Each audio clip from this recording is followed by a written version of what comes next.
Bom dia, sejam todos e todas, mais uma vez, bem-vindos à jornada 3 da 7ª edição do We Learning Wide Disability, WLC. O WLC é um evento que vem sendo realizado desde 2016, organizado e protagonizado por estudantes de escolas das redes públicas de educação básica, dos municípios que participam dos diferentes projetos de pesquisa desenvolvidos pelo Grupo de Pesquisa Educação Digital GPEDU Unicino CNPq, coordenado pela professora doutora Eliane Schlemmer, e Convivência e Tecnologia Digital na Contemporaneidade, COTED Unilassalle CNPq, coordenado por mim, professora Luciana Baques. Esses projetos contam com o apoio de órgãos como a CAPES, o CNPq, Itaú Social, Fundação Carlos Chagas e FAPERGS. O objetivo do WLC consiste em facilitar intercâmbios de experiências e de pesquisas interdisciplinares, realizadas por instituições e grupos de pesquisa, bem como instigar o protagonismo dos estudantes em um espaço formativo. Juntos, estudantes, professores e pesquisadores, analisamos, discutimos e teorizamos sobre o percurso que realizamos ao longo do ano, no que se refere às temáticas emergentes da contemporaneidade, aprendizagens, conflitos, problematizações, metodologias e práticas pedagógicas desenvolvidas no contexto da cibricidade. Neste ano, estamos trabalhando com participantes e atividades presenciais e online, contando com o apoio da tecnologia para a interação, aproximação e o compartilhamento do conhecimento. O WLC é financiado pela Fundação de Amparo à Pesquisa do Estado do Rio Grande do Sul, FAPERGS. O evento é composto por jornadas. Já realizamos a jornada 1, no dia 27 de setembro, a jornada 2, no dia 29 de setembro, e hoje a jornada 3, no dia 27 de outubro. A jornada 4 será na quinta-feira, dia 24 do 11, com a sessão Conversações. Então, convidamos todos e todas a inscreverem seus trabalhos nas diferentes temáticas contempladas pelo evento. Para dar início às atividades desta manhã, com reflexões estéticas, vamos abrir as caixas poéticas. Então, chamamos a professora Karen Cardoso Barchinski, nossa eterna COTED Unilassalle CNPq, que acompanha a professora doutora Lúcia Regina Lucas da Rosa. Tudo com vocês.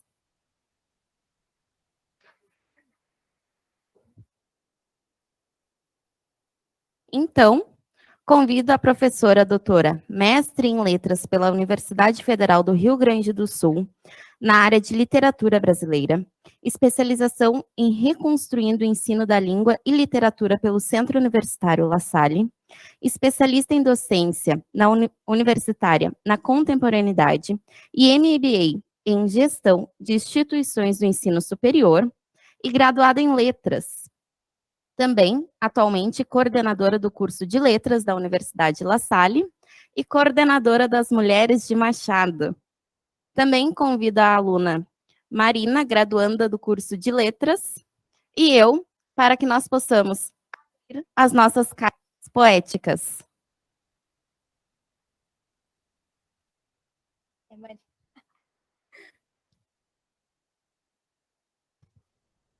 Uma caixa hermética, fechada, quadrada, uma caixa. Um segredo, muitos segredos, eu na caixa. Enquanto ela se fecha, eu me introspecto e não me alcanço, mas esta caixa pode conter meu mais profundo eu. A caixa tem segredos.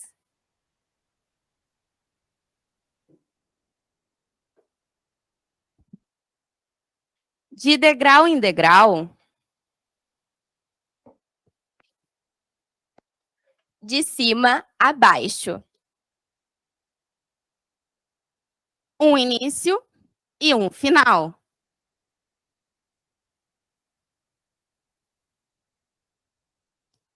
procuro e não acho,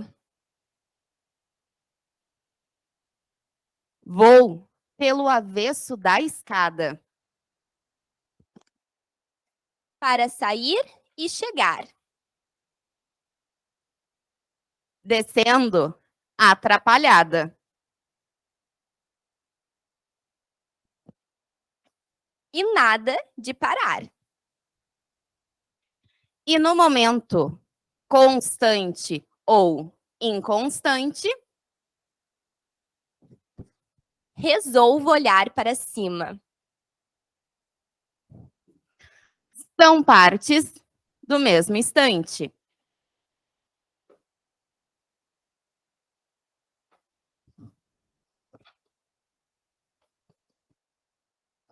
agora sim, tudo me anima.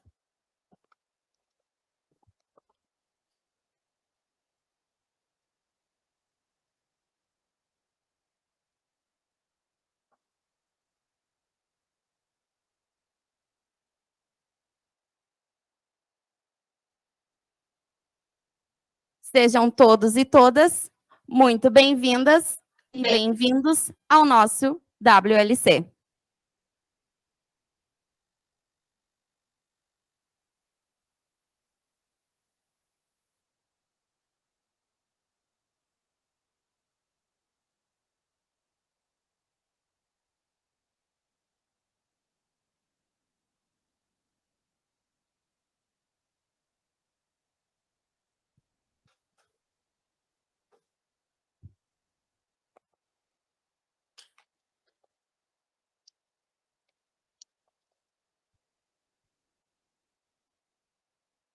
Bom, muito obrigada, então, à professora Lúcia e à professora Karen, por esse momento tão reflexivo e tão sensível com a caixa poética. Convidamos, então, agora, todos e a todas, para Abertos ao Diálogo, Games para Educação, com as professoras doutora Lin Alves, da Universidade Federal da Bahia, e doutora Lúcia Márcia Cruz, da Universidade Federal de Santa Catarina, e o professor doutor Fábio Medeiros, da Universidade Federal de Santa Catarina. Mediados, então, pelos professores Eduardo Lorini Carneiro, da Universidade La Salle, e o professor Aníbal Lopes Guedes, da Universidade do Vale do Rio dos Sinos, Unicinos. Eu passo, então, a palavra agora ao Eduardo. Obrigado, professora Luciana. Eu só vou ligar a minha câmera aqui também para quem estiver de casa poder me ver um pouquinho mais perto agora. Então, bom dia a todos e a todas. A gente inicia agora a nossa próxima etapa do evento WLC, com os abertos ao diálogos. Eu vou ler um pouquinho da ementa antes de passar a palavra para os nossos palestrantes da manhã de hoje. Os games representam congruência com a contemporaneidade por meio das características de imersão representativa e de reconfiguração dos espaços de convivência. Essas e outras características tocam os contextos educativos formais. Nesses diálogos, tensionamos de que forma os jogos eletrônicos potencializam a ação dos estudantes e professores para a construção dos conhecimentos. Então, para falar um pouquinho para a gente sobre isso na manhã de hoje, a gente tem a professora Lin Alves, da Bahia, e a professora Dulce e o professor Fábio, de Santa Catarina, aqui um pouquinho mais pertinho da gente, aqui do Rio Grande do Sul. Então, a gente começa pela professora Lin Alves, que vai contar um pouquinho para a gente dessa experiência dela com os games na educação. Professora Lin, temos um pouquinho ali entre 20 e 25 minutos para a sua fala, antes de passar para os demais convidados. Bom dia a todos. Primeiro quero agradecer o convite, né? O convite que a Luciana fez, que o Eduardo também fez. Dizer que é um prazer estar aqui, um prazer estar com Dulce, com o Fábio. Dulce eu vejo de caju em caju, né, Dulce? mas sempre nos falamos quando precisamos, né? Estamos aí engajados nas nossas ações quando envolve games. E dizer que é um prazer estar aqui com vocês e poder estar nesse diálogo que para a gente é tão caro, né? Sempre que a gente tem que falar sobre jogos digitais e educação, a gente fica muito feliz de fazer isso, que é sempre um espaço para conversar e desmistificar um pouco algumas questões. Então, assim, seguindo um pouco o que Eduardo colocou, eu vou falar um pouquinho sobre o que a gente faz, né, no grupo, para dar uma visão geral e depois entrar um pouco na discussão. Então, assim, eu atualmente, né, faço parte da rede de pesquisa Comunidades Virtuais. Por que virou uma rede? Porque ela se espalhou, né? Ela nasce lá na UNEB, e depois ela se estende, com a minha saída para a UFBA, ela passa a estar presente em 4 instituições. A UNEB foi a primeira, a UFBA, o Instituto Federal Baiano aqui, e a Universidade Federal do Alagoas. Né? Cada uma dessas universidades tem um coordenador. Né? Então, eu sou a coordenadora da UFBA, a professora Suiane é a coordenadora da UNEB, e é muito interessante porque com essa mudança, essa ampliação e esses diferentes, os coordenadores têm formações diferentes. Então, as pesquisas, embora elas dialoguem com jogos, mas elas terminam dialogando com uma área específica, né?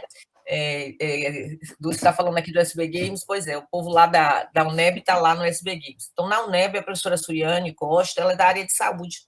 E aí ela tem desenvolvido todos os trabalhos nessa articulação com os jogos voltados para a saúde. Ela é da área de enfermagem. Isso é muito interessante, porque é uma área que também me interessa, né? E tem uma demanda crescente.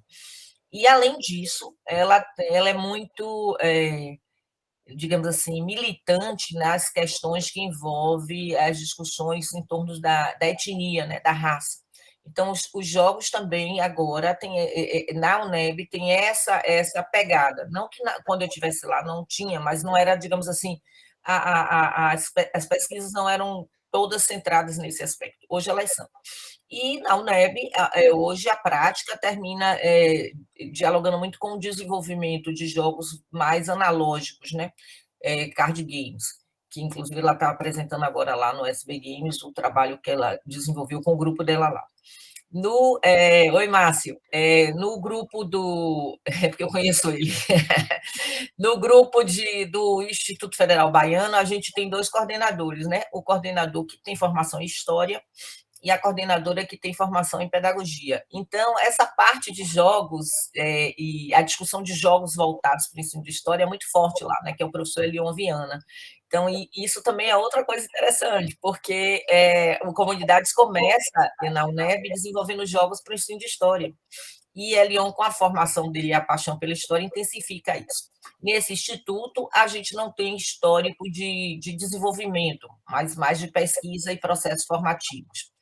E no Instituto e na Universidade Federal de Alagoas, o professor Fernando Pimentel, que é da área de educação, tem desenvolvido pesquisas em torno dessa relação jogos e educação, em torno das questões relacionadas com a gamificação, tem desenvolvido também jogos de tabuleiro, mas também desenvolvido aplicativos que são gamificados. Então, atualmente, esse é o contexto nas outras instituições onde a comunidade está presente. E o que a gente tem feito na UFBA, né, que é onde eu estou nos últimos 5 anos? É importante vocês saberem que, ao longo, a gente fez agora em outubro 20 anos de existência, né? Então, ao longo da história do Comunidades, a gente teve 13 jogos desenvolvidos voltados para cenários acadêmicos e não acadêmicos, né? Quem já me ouviu falar já sabe de qual é essa história, eu vou só fazer um pequeno recorte para vocês entenderem o contexto. Mas a gente, naquela época, era feliz e não sabia, né? Então, a gente tinha recurso, você sabe disso perfeitamente, tinha recurso para desenvolver esses jogos naqueles ambientes, na universidade. Não só desenvolver, né, mas ter a liberdade de experimentar. né? E todo esse processo de desenvolvimento era muito maravilhoso, porque a gente criava várias frentes, né? À frente da pesquisa, investigando como desenvolver jogos voltados para cenários educacionais e como tentar dar o grande pulo do gato, que era o grande sonho, ainda é o meu sonho, assim, dar esse pulo do gato. Hoje eu já relativizei, já sei que não é possível assim, né? Mas, além de pesquisar os processos de desenvolvimento, após o desenvolvimento do jogo, a gente ia normalmente para as escolas no entorno, e investigava como a interação e aquela mediação daquele jogo, daquele ambiente, contribuía para a aprendizagem de determinados conceitos. Como a gente teve um histórico fortemente no início de jogos voltados para o ensino de história, por uma paixão mesmo pela história, e aí isso terminava sendo, na verdade, a nossa grande frente, né? Investigar a contribuição daquele jogo para a apropriação e significação dos conceitos relacionados à história. Só que, para além disso, como na Bahia não tinha histórico naquela época de cursos da área de desenvolvimento, se abriu uma outra frente, né, que foi a frente de criar cursos formativos para profissionalizar. E, como eu falei, a gente era muito feliz, né? A FAPESB, que é a fundação daqui, sempre incentivou essas frentes todas que eu estou falando, né? E, inclusive, com os cursos de especialização, que posteriormente virou o nosso curso de graduação, né? A Universidade do Estado da Bahia, ela, junto hoje com o Instituto Federal Baiano, lá tem o curso de desenvolvimento de jogos, a graduação tecnológica. Então, imagine vocês que a gente tinha essa frente da pesquisa, não só a pesquisa com os professores e com os estudantes, na interação com os jogos, mas a pesquisa do desenvolvimento, das ferramentas, de como desenvolver, das técnicas.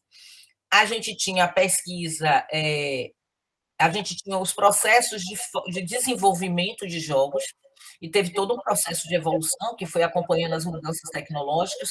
Por exemplo, a gente começa com o Torque, acreditando que a gente podia fazer um jogo 3D, e depois a gente percebe que isso na escola não tinha como executar, nem nas escolas privadas daqui, chiques.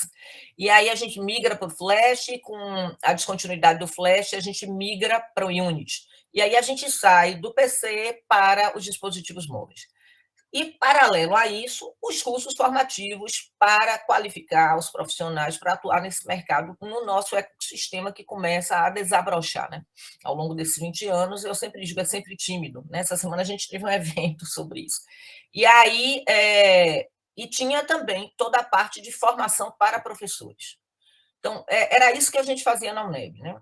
Aí, quando eu vim para a UFBA, eu já vim, nos últimos 5 anos, já dinheiro não existia praticamente, né? E aí, junto com o DUSC, quer dizer, aconteceu também com o DUSC, a gente ganhou um pequeno edital tímido, né, da CAPES, da RNP, para desenvolver um piloto. E aí, na UF, o piloto que a gente vai fazer é um piloto que a gente chamou de Game Sim, né, que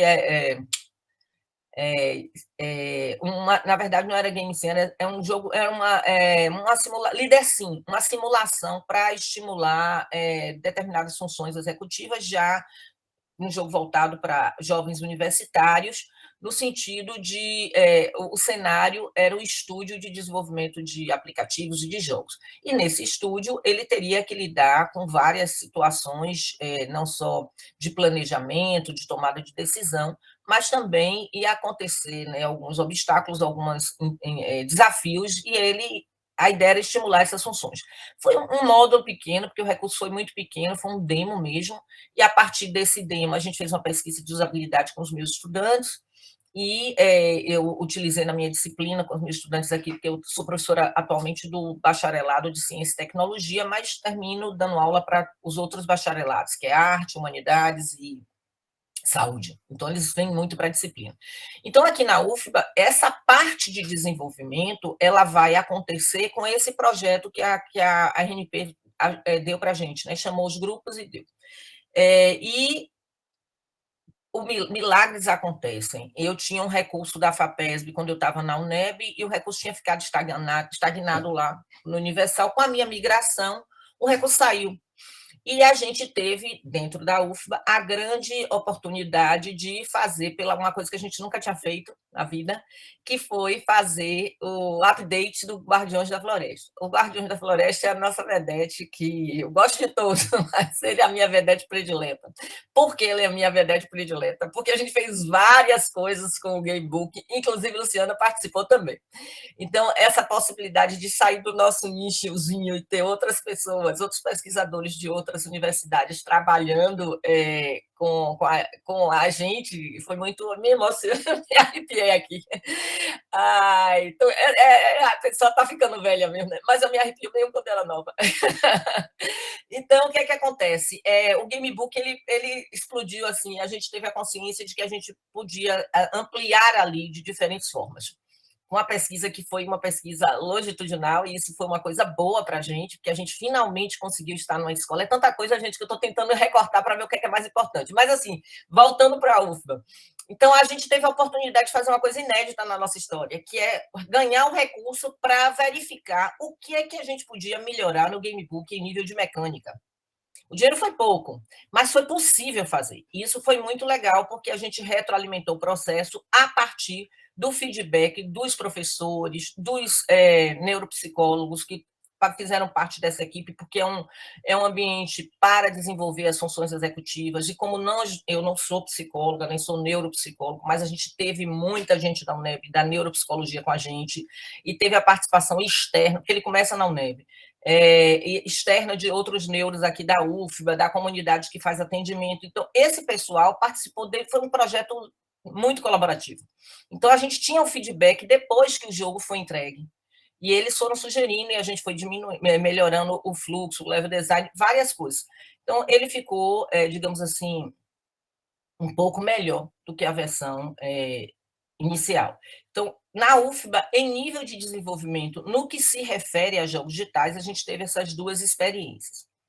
Por quê, Lin? Porque eu não tenho infraestrutura, porque eu não tenho recurso para continuar a desenvolver, a manter uma história como aconteceu na UNEB. E a minha universidade é uma universidade federal, onde a gente tem algumas limitações, como todo mundo sabe, de recursos mesmo para fazer as coisas.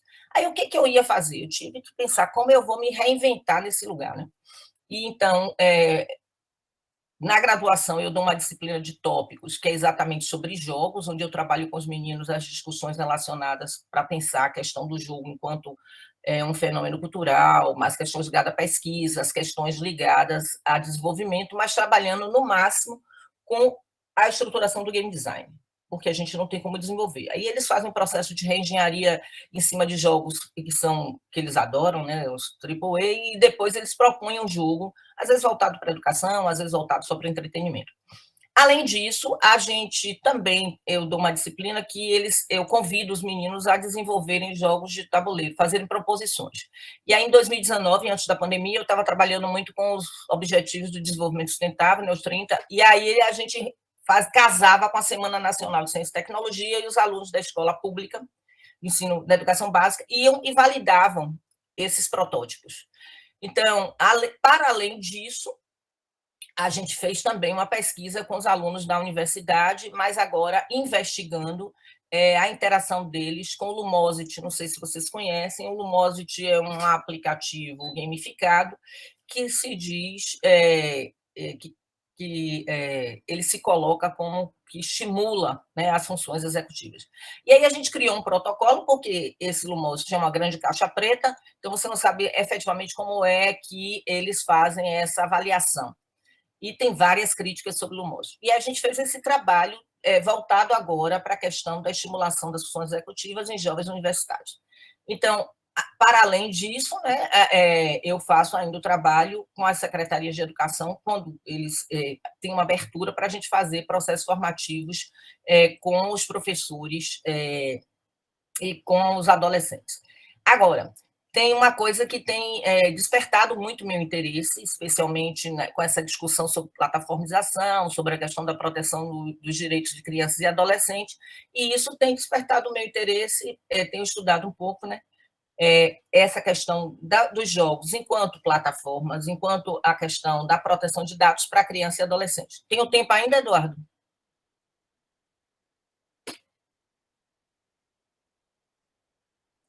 Tá bloqueado.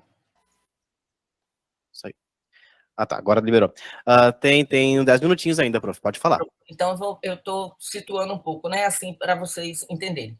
Então, nesse momento, essa questão que envolve agora a plataformização e a proteção de dados de crianças no ambiente dos jogos, não tem nenhum projeto, digamos assim, de empírico nas escolas ainda, né? Mas a gente tem estudado sobre isso, especialmente eu tenho estudado bastante para poder compreender melhor e orientar, porque, embora durante todos esses projetos que eu falei, esses 13 jogos que a gente desenvolveu, a gente sempre teve as preocupações éticas, né? Então, sempre passaram pelo Comitê de Ética na Pesquisa e sempre estivemos atentos, né, a esses cuidados éticos. Mas agora, para além do comitê, a gente tem essa preocupação sobre a questão de como esses ambientes têm pensado em proteger os dados sensíveis dessas crianças.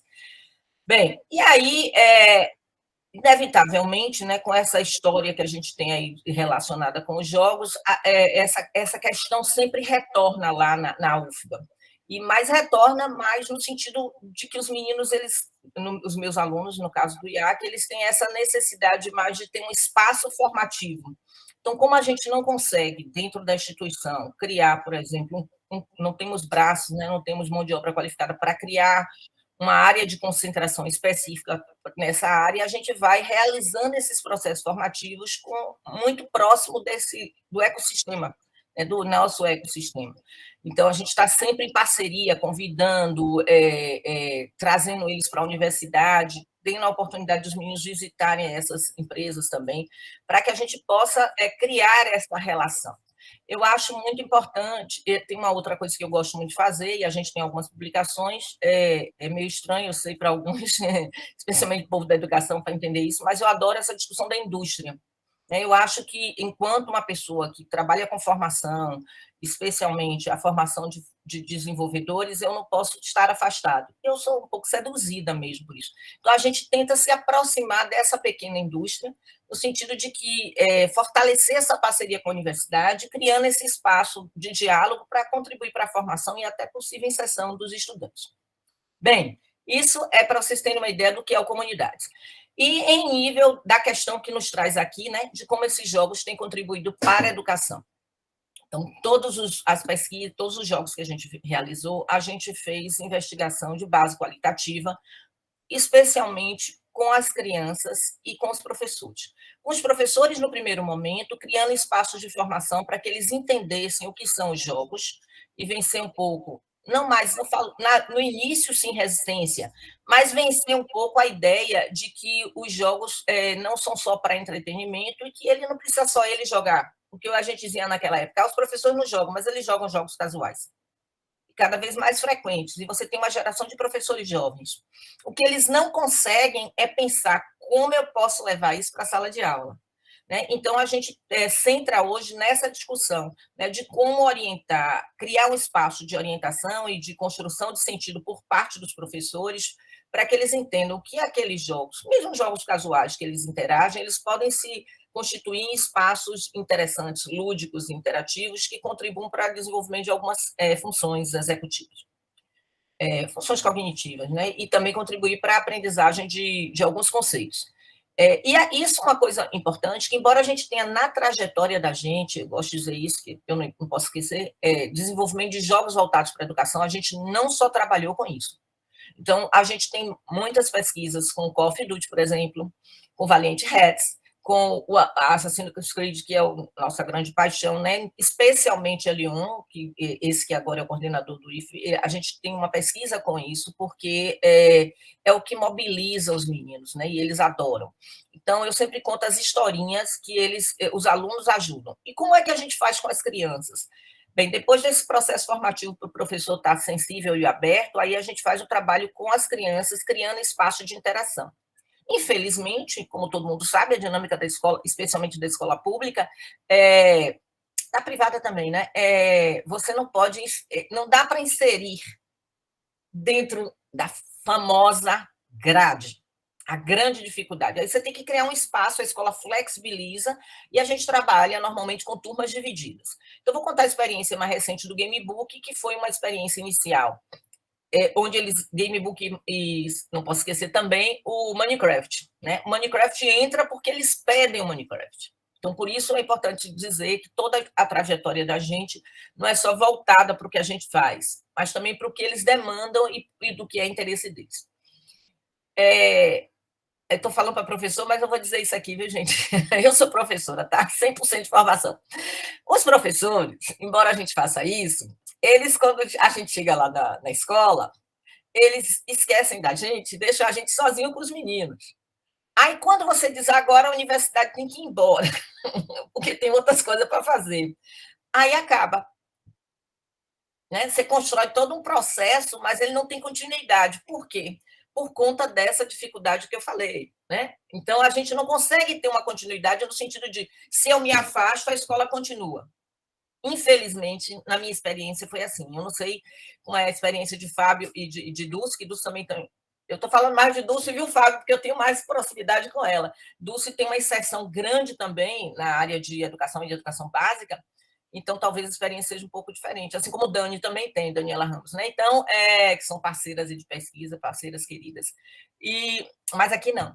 Aí a gente termina trabalhando muito com as crianças. Então, no caso do Gamebook, a gente tinha um horário na semana, a gente ia lá 2 vezes na semana e a turma era dividida. Primeiro bloco, segundo bloco. A gente interagiu, a princípio, com o Gamebook sem nenhuma intenção de avaliação neuropsicológica, então só de interação mesmo, deles compreenderem, imergirem naquele universo, atribuir sentidos, e tiveram vários aspectos subjetivos que emergiram a partir dali.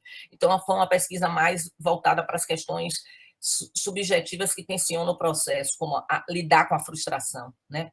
O que eles atribuem no imaginário aos personagens. Então, de ver a coroa da Yara com uma ponta inclinada, atribuir isso a algo demoníaco. Então, porque também é uma população que está muito ligada à questão evangélica, então eles atribuem sentidos diferenciados. Quer dizer, todas as crianças, né, gente? E também, no segundo momento, aí eles pediram que eles queriam jogar o Minecraft. Isso foi uma grande decepção, porque a gente achou que estava levando o grande jogo da nossa vida, né? Aquele jogo. E aí eles pediram e a gente comprou as licenças e começamos a trabalhar com os 2 grupos. Então, o grupo que tinha trabalhado anteriormente com o Gamebook passou a trabalhar com o Minecraft. E no caso do Minecraft, já agora, com não de forma livre, eles tinham uma tarefa para cumprir, tinha um planejamento. E nesse planejamento, a gente tinha o objetivo de avaliar as funções como memória de trabalho, controle inibitório, flexibilidade, planejamento. Então, a gente criou um painel, sabe, gente? Botava lá na sala, onde eles tinham as missões. E a missão passava por construir o universo que eles estavam ali na escola, aquela parte mais de pensar a estrutura geográfica, de como construir a escola usando o Minecraft. E tinha um grupo, agora já, que estava trabalhando os novos. Você precisa desbloquear o iPhone primeiro. A Siri falando aqui. Aí tinha um grupo que agora estava trabalhando com o Gamebook, mas com uma avaliação neuropsicológica. Aí, como eu falei, né, a nossa querida Camila, que era a professora de psicologia e neuropsicóloga, era quem supervisionava, eu acompanhava, mas eu não era a pessoa, né? Porque o teste, as meninas foram treinadas, elas eram estudantes de psicologia, elas foram treinadas para aplicar os testes de neuropsicologia, para avaliar essas questões. Então, se vocês observarem as últimas produções do Gamebook, elas trazem resultados baseados nesse teste. Eu acho que, para começar, né, Eduardo, já dei aí várias coisas. Então, só fechando aqui a fala, porque meus colegas vão falar, só para vocês terem ideia do que a gente faz. Mas a gente ainda encontra muita dificuldade, pelo menos do meu ponto de vista, o que eu percebo, até avaliando teses, dissertações e conhecendo outras experiências, não sei como é para Fábio e para Dulce, mas assim, a gente percebe que existem muitos projetos que levam jogos para a educação, diferente de quando eu e Dulce começamos. Porque eu e Dulce a gente se conhece há mais de 20 anos. Então, depois eu conto como eu conheci Dulce. Conheci através de um artigo, viu, do The Sims. É engraçado, porque tem gente que eu conheço lendo para depois conhecer. Mas aí, o que é que acontece? Agora eu me perdi de falar de... Esqueci, gente, mas o que é importante dizer, né, é que, sim, embora tenham muitas pesquisas, resgatei aqui, sobre jogos, que isso cresceu muito nos 20 anos, mas são pesquisas que, quando acaba a dissertação e a tese, elas acabam. Não existe uma continuidade na escola ainda, né? Até por isso que eu falei, às vezes a professora que está fazendo aquela pesquisa, ela é daquela escola. Quando ela está fazendo a pesquisa de mestrado e doutorado, ela faz um projeto, mas ela acabou o mestrado e doutorado, ela está na escola, mas é como se aquilo, entendeu? Então, isso, se você me perguntar qual é o grande passe hoje, esse processo de continuidade, do ponto de vista daqui da Bahia, de onde eu falo, tá? E do que eu analiso também, porque eu analiso dissertações e teses de outros lugares, e eu percebo isso também. Então é isso, eu queria startar a nossa conversa, né? Pedir desculpa aí se eu falei demais, que se deixar a pessoa contar todos os 20 anos, né? Em poucos minutos não dá. Obrigada. E agora vamos lá, né?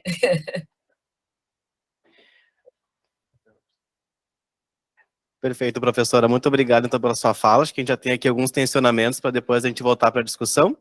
E aí, agora, então, a gente passa a palavra para o professor Fábio, que também vai trazer um pouquinho da experiência dele, e depois a gente retoma a fala com os demais colegas. Legal, legal. Fábio? Muito legal. Estão me ouvindo bem? É legal ver a Aline Alves, assim, a gente eu leio bastante coisa que ela faz, né? Assim, aí agora a gente tô vendo, né? Olhando o rosto, encaixando no material, no conteúdo, vendo como é que é a fala dela, a linguagem dela, não só na escrita, né? É bem interessante, bem legal isso. Eu vou apresentar aqui a minha telinha, tá?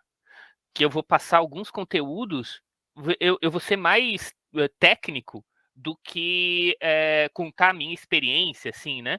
Vamos ver se eu consigo ser feliz assim, né?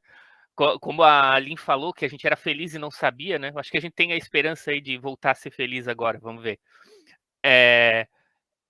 Eu vou me apresentar aqui rapidinho, né? Eu sou um nerd, um geek desde de sempre, assim, né?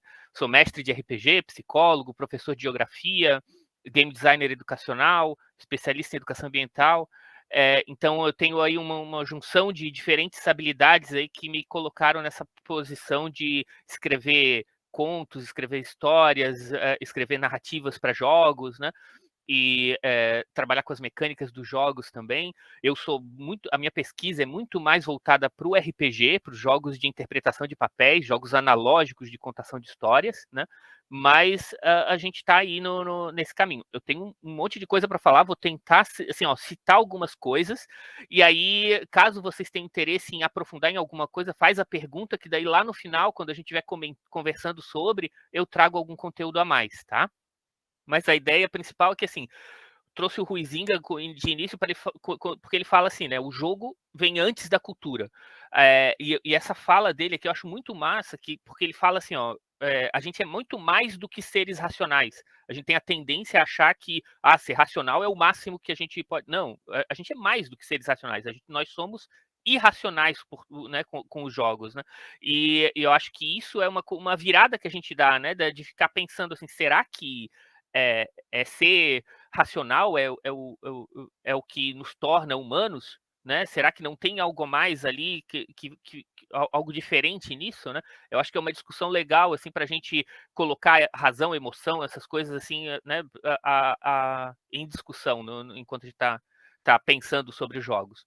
E aí, falando sobre jogos, né, a gente tem o que são os jogos. A gente pode falar de maneira. Tem muitos pesquisadores que trabalham sobre isso, e muita gente que ficou a vida inteira tentando definir e não conseguiu, né?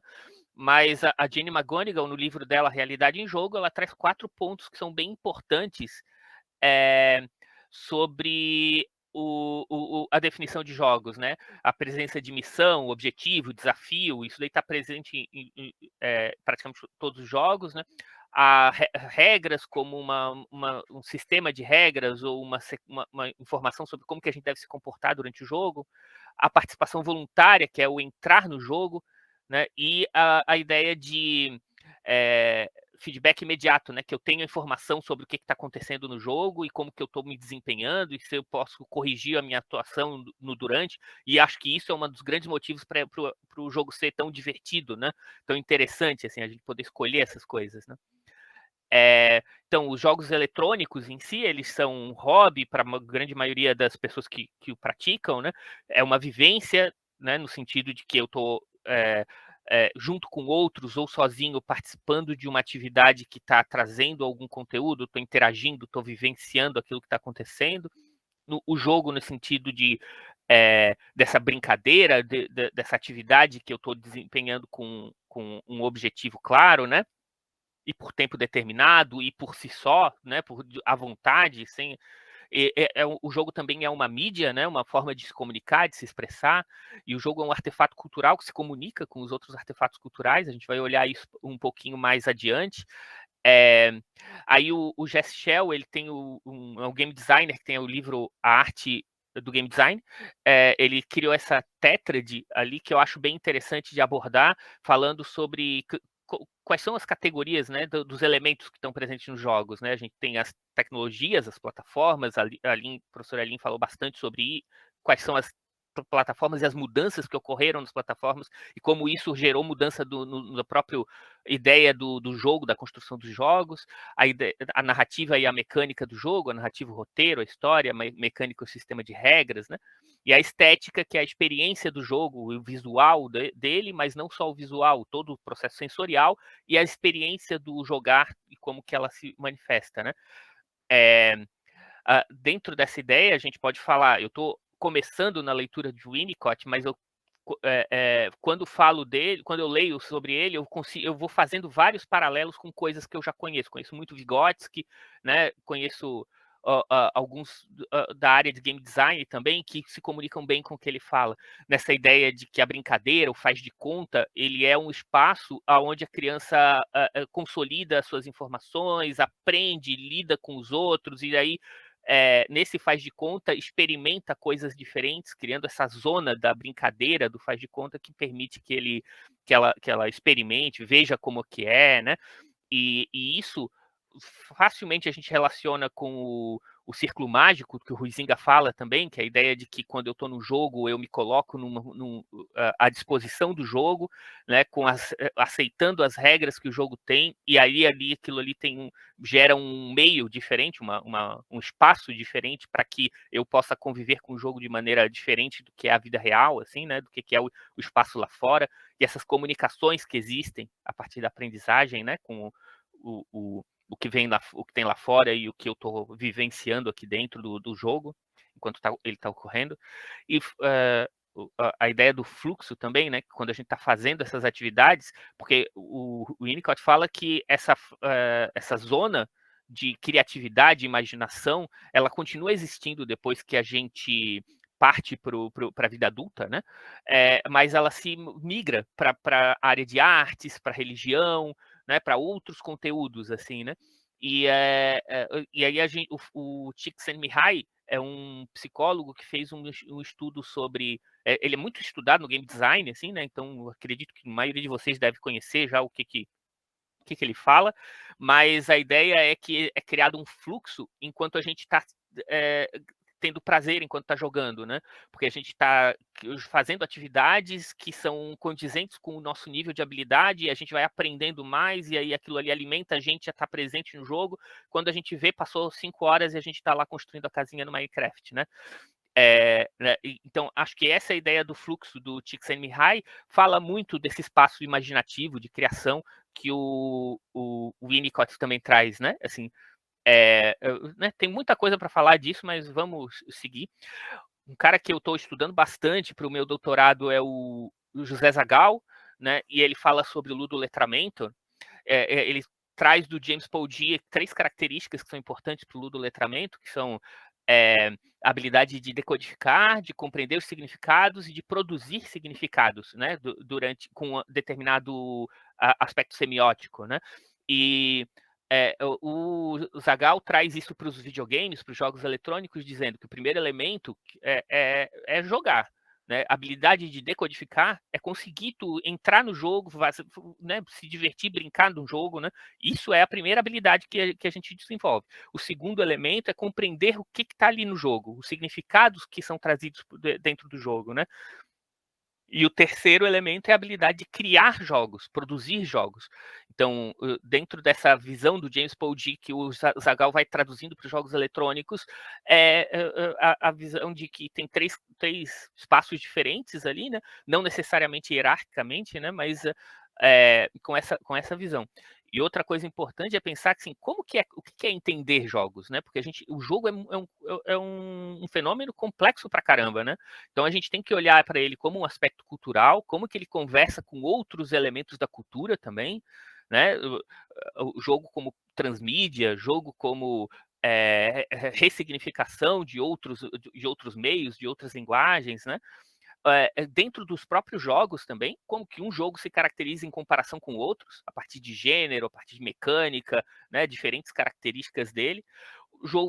Como que o jogo se interage a partir da plataforma e tecnologia que é usada para ele, né? Então, o que significa a gente dizer estamos migrando para os dispositivos móveis? Né? O que significa isso para o jogo que a gente está produzindo ou para o jogo que a gente está jogando, né? Eu vou jogar no celular um videogame como o Nintendo Switch, né? Que tu pode jogar na tela e aí depois tu tira ele da base e tu passa a jogar ele direto na tela, na telinha do controle, né? Como que isso muda a dinâmica do jogo, né? E os elementos dos jogos, né? Aí falando daquela já das partes que compõem o jogo em si, como a gente falou que o Shell divide elas, e tem vários outros autores falando sobre isso, né? Então, os jogos são uma forma de expressão artística, né?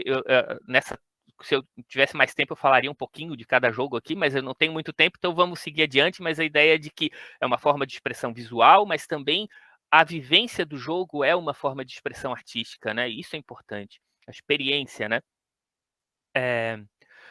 A Paula fala, o jogador durante a partida também está, deixa eu ver aqui, também está, de certa forma, construindo o jogo do qual participa. Legal, eu vou falar disso, vou tentar, se der tempo, né, quando eu falar da Janet Murray, mas que ela tem autoria procedimental falando sobre isso, né, que a gente constrói o jogo como uma fábrica de construção de narrativas, né, e aí a gente espera que os jogadores, enquanto estão construam as suas narrativas com o jogo, né, seria mais ou menos isso. Mas aí a gente. Outra coisa que é muito importante quando a gente está falando de jogo é tirar essa ideia de que é divertido, é para brincar. Não, a gente tem que pensar que diversão que a gente está falando. A gente tem que entender melhor sobre isso, né? E aí a Nicole Lazzaro fala dos 4 Keys to Fun, 4 chaves para diversão, né? Falando de 4 tipos diferentes de diversão. Eu gosto muito da Robin Hood também, que ela criou a MDA, uma estrutura que precedeu a do Jesse Shell, né? Mas de game design, que fala sobre 8 prazeres estéticos diferentes, assim. Mas são por que a gente joga e o que está acontecendo quando a gente está jogando, né? Que tipo de diversão a gente está procurando, né? É a diversão de desenvolver habilidades e ter prazer com aprender, com melhorar no desempenho de determinada coisa, é a brincadeira divertida, engraçada, espalhafatosa, né? É o jogar com o propósito de melhorar suas habilidades fora do jogo também, né? Ter um propósito para aquilo, estou fazendo isso para melhorar, para eu me desenvolver, né? E a ideia de estar brincando com as outras pessoas, estar em contato social, né? Então tem várias formas diferentes da gente ter prazer no jogo e a gente precisa prestar atenção nisso, né? Outro cara que faz essa divisão é o Richard Bartle. Ele fez a divisão em 4 tipos de jogadores, né? Que são os predadores, os conquistadores, exploradores, socializadores, que eles têm experiências diferentes quando estão jogando, né? E um jogo que possa ser interessante para todas as pessoas envolve prazeres, né, que agradem a esses 4 tipos de jogadores. Predadores são aqueles que querem vencer as pessoas, né, jogar contra pessoas e ganhar delas. Né? Os socializadores querem conexão, querem contato, querem espaço para conversar, para trocar ideia. Né? Eu me vejo muito mais como um socializador do que um predador. Né? Eu jogava carta com meu pai, quando era criança, assim, adolescente, e ele ele queria ganhar, né? E eu tava ali, assim, para brincar com o pessoal, tá presente, né? Assim, tá com a família. E aí, às vezes, a gente tinha embates, assim, né? Porque ele queria que eu otimizasse o meu resultado. Né? Então, aí a gente vê diferenças entre um jogo e outro, né? E como que a gente pode... O jogo ideal tem espaço para prazer de todos esses tipos de jogadores, né? Mas vamos lá. Né, a gente precisa pensar também um pouquinho sobre isso, que tipo de jogador que eu sou, né? Quando eu estou jogando, eu gosto de vencer, eu gosto de explorar o mundo, eu gosto de conhecer né, novas pessoas, criar vínculos com pessoas. O que eu estou fazendo quando eu estou jogando, né? O que eu estou tirando, da onde que eu estou tirando o prazer? Aí eu falo da Janet Murray, que é o livro dela, eu acho que é uma base muito forte assim, para o que eu tenho estudado. Ela, no livro Hamlet no Holodeck, ela fala sobre 3 prazeres do meio digital. E aí ela está falando isso lá em 97, ela escreveu esse livro, né, e falando sobre o meio digital como um todo, não só jogos, né, e ela dizendo sobre como que a próxima escrita, a próxima história que seria contada no nível Hamlet, assim, né, no nível Shakespeare, seria não em cinema, mas sim em espaços digitais, assim, né. Talvez o cinema com CGI, essas coisas, seja já uma visão do que a Janet Murray estava falando, né. E ela fala de 3 prazeres do meio digital: a imersão, a agência e transformação. A imersão sendo aquele espaço, a gente se sentir dentro daquele novo espaço, né? Assim como tivesse submergido num mundo diferente, numa história, numa narrativa, né? Aí a gente pode pensar em formas diferentes da gente se sentir imerso, né? Tem o jogo, tem um monte de mecânica diferente e tal, e que essas mecânicas vão nos aproximando da narrativa, vão nos fazendo entender melhor sobre o que está acontecendo e aonde que a gente está, né? Eu gosto muito desse tipo de jogo, né? Jogo tipo Age of Empires, por exemplo, Civilization, né? São jogos que tem quem olha de fora não vê essa imersão toda, né? Mas a gente que está jogando está sentindo, né, que assim, eu sou o imperador do Brasil, fazendo as decisões, tomando as decisões para o Brasil se desenvolver e tomar conta das regiões próximas, tal, né? E a vivência imersão como vivência e experiência, como prazer sensorial ali, né? No Resident Evil eu trouxe porque tem aquela visão de que tu bota o óculos, tal, e aí tu ouve, sente, entra no jogo e sente todos os prazeres, como se os sentidos, como se a gente estivesse lá dentro, né? Assim, do jogo. Imersões diferentes, né? Agência, que é a ideia de que eu tenho poder, tenho capacidade ao fazer as coisas, né? Assim, eu me sinto poderoso por eu estar sendo relevante a decisão que eu tome durante o jogo, né? E aí a ideia de que essa agência pode ser ramificar, né? Criar caminhos para o jogo, e aí eu faço o Beyond Two Souls é um jogo que tem 24 finais diferentes, né? Assim, diferentes decisões que eu tomo, tem outros, né, nesse sentido, mas eu gosto. Com mais tempo eu contaria uma historinha sobre o Beyond Two Souls, mas não dá tempo. E o Infamous é um jogo que, assim, a gente, quando cria o personagem, vai tomando as decisões sobre o personagem, né? A gente está vendo que nele as mudanças, né? A gente está vendo consequências a partir daquilo. Eu vou matar o meu inimigo ou eu vou só prendê-lo para não causar morte, né? Não só inutilizar o ataque dele, o combate dele, mas eu poder continuar, né? E aí isso vai revelando quem que eu sou e como que habilidades que eu vou ganhar depois, as consequências disso, assim, né? Então os jogos trazem essas características que fazem nos sentir importantes, né? A decisão que eu tomei tem importância durante o jogo. A ideia de transformação que ela fala seja a transformação de eu mudar o jogo, ou eu estar transformando o meu personagem, ou eu estar refletindo sobre o que está acontecendo e daí eu transformar um pouco das minhas ideias, um pouco dos meus pensamentos sobre aquilo, né? Então, quando a Janet Murray fala de transformação nos meios digitais, ela fala de tudo isso. Eu sempre relacionei a jogos, mas a gente poderia fazer paralelos aqui com redes sociais, por exemplo, que a Janet Murray traz esses contextos, né, diferentes na sua visão sobre os meios digitais, né? Tá. Tenho ainda uns 5 minutinhos, pode ser, Eduardo? Tá, valeu. Então, né, vamos finalizar aqui com alguns contextos, assim, acho que os jogos estão falando sobre coisas importantes, sobre coisas relevantes, a gente precisa olhar para isso, né? A gente está falando sobre os jogos são um espaço onde onde crianças, jovens, adultos podem olhar sobre coisas que causam sofrimento, que geram aprendizagem, né? Tem jogos que lidam sobre depressão, sobre ansiedade, sobre luto, para a gente poder olhar para isso, vivenciar essas questões dentro do jogo, num espaço controlado, refletir sobre isso, levar isso, transcender o jogo e levar isso para a vida, né? Refletindo sobre como que são essas coisas, o que acontece ali. Então, tem muita coisa acontecendo dentro dos jogos que as nossas as pessoas estão vivenciando, nossos filhos, né, os nossos conhecidos estão jogando, estão vivenciando, e a gente pode refletir, pode pensar sobre, né? Acho que é importante a gente usar essa ferramenta, né? Usar o potencial que o jogo tem de discutir sobre esses conteúdos.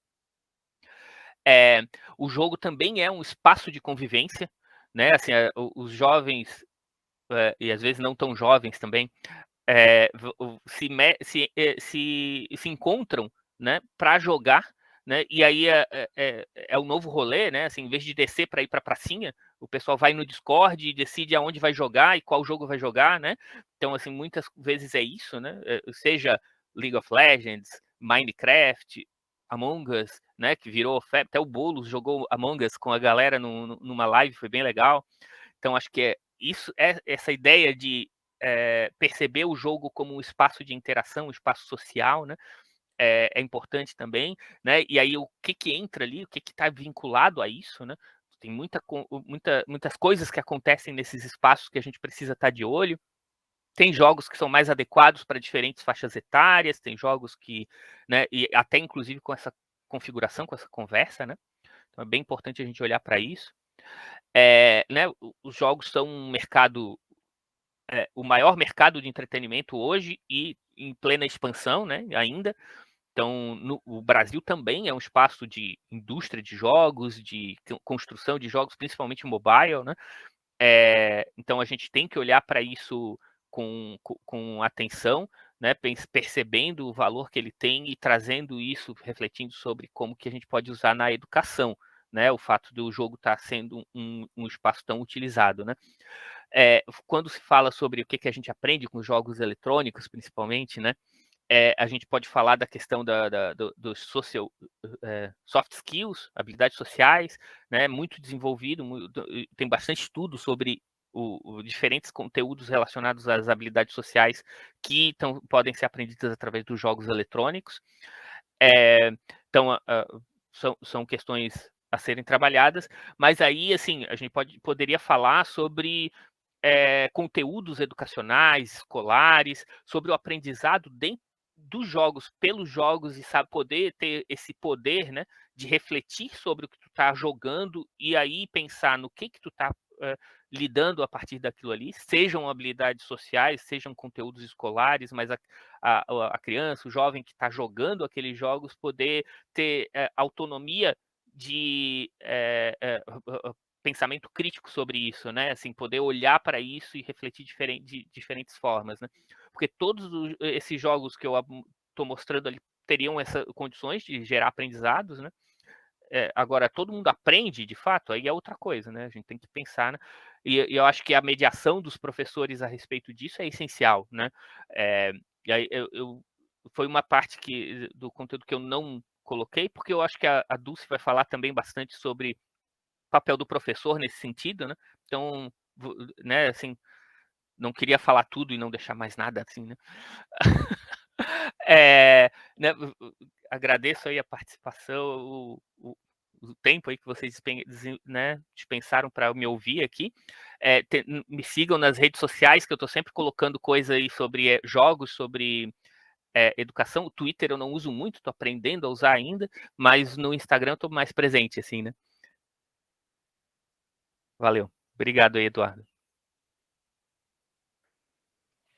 Perfeito, professor. Eu vi uns olhos brilhando aqui na plateia quando apareceu a imagem do Assassin's Creed ali, que a gente pode aprender história jogando Assassin's Creed. Então, acho que depois vai ter alguns comentários, talvez, sobre isso. Se quiserem alguma pergunta sobre algum jogo desse específico, algum outro, né? Faz a pergunta que daí depois a gente conversa. Vai ter um tempinho depois, eu acho, né? Isso, já vão preparando aí. Agora a gente passa, então, para a professora Dulce. Olá, bom dia. Eu queria agradecer muito a oportunidade de vir aqui falar, de rever a Lynn Alves, que é, como diz ela, eu não sei exatamente quando é que acontece a história do caju, né? Não sei se é de ano em ano, mas no nosso caso o caju demora bastante tempo, a gente só se vê de tantos e tantos. Então, sou bem feliz de estar vendo ela aqui, e foi muito legal ela ter feito essa apresentação, essa reconstituição histórica, né, da comunidades, porque é a história, né, da pesquisa, da produção de jogos no Brasil, né, uma coisa assim fundamental, a gente entender esse processo maravilhoso que a Aline participa, lidera e conduz, né, um mundaréu de pessoas, é realmente uma liderança impressionante, assim, eu acho que é muito legal estar aqui junto com ela, ouvindo essa história, né, e mais orgulho ainda de estar, né, meu doutorando, ele não falou que ele é meu orientando, mas eu tenho que dizer, tá, ele é meu orientando de doutorado, então, maior orgulho ainda de ver o Fábio, hoje em dia é uma referência, ele nem falou de RPG, mas ele é uma super referência de RPG no Brasil, tem feito live todo dia, curso todo dia, e eu estou só pensando no dia do doutorado, enfim, mas vai chegar porque competência tem. Então, eu queria aproveitar essa fala, né, tanto da Lin, que fez uma reconstituição, quanto do Fábio, que fez um embasamento, né, teórico e conceitual, que foi bem legal, para falar e fazer propaganda. Vocês sabem, quem me conhece, que eu faço propaganda o tempo inteiro do Game Comênios, né, que é o projeto que a gente está participando já faz algum tempo. E aí, deixa eu só ver se está tudo certo aqui, estão vendo a apresentação, eu tenho que botar aqui em apresentação. Deixa eu ver. Deu aqui? Tá certo, né?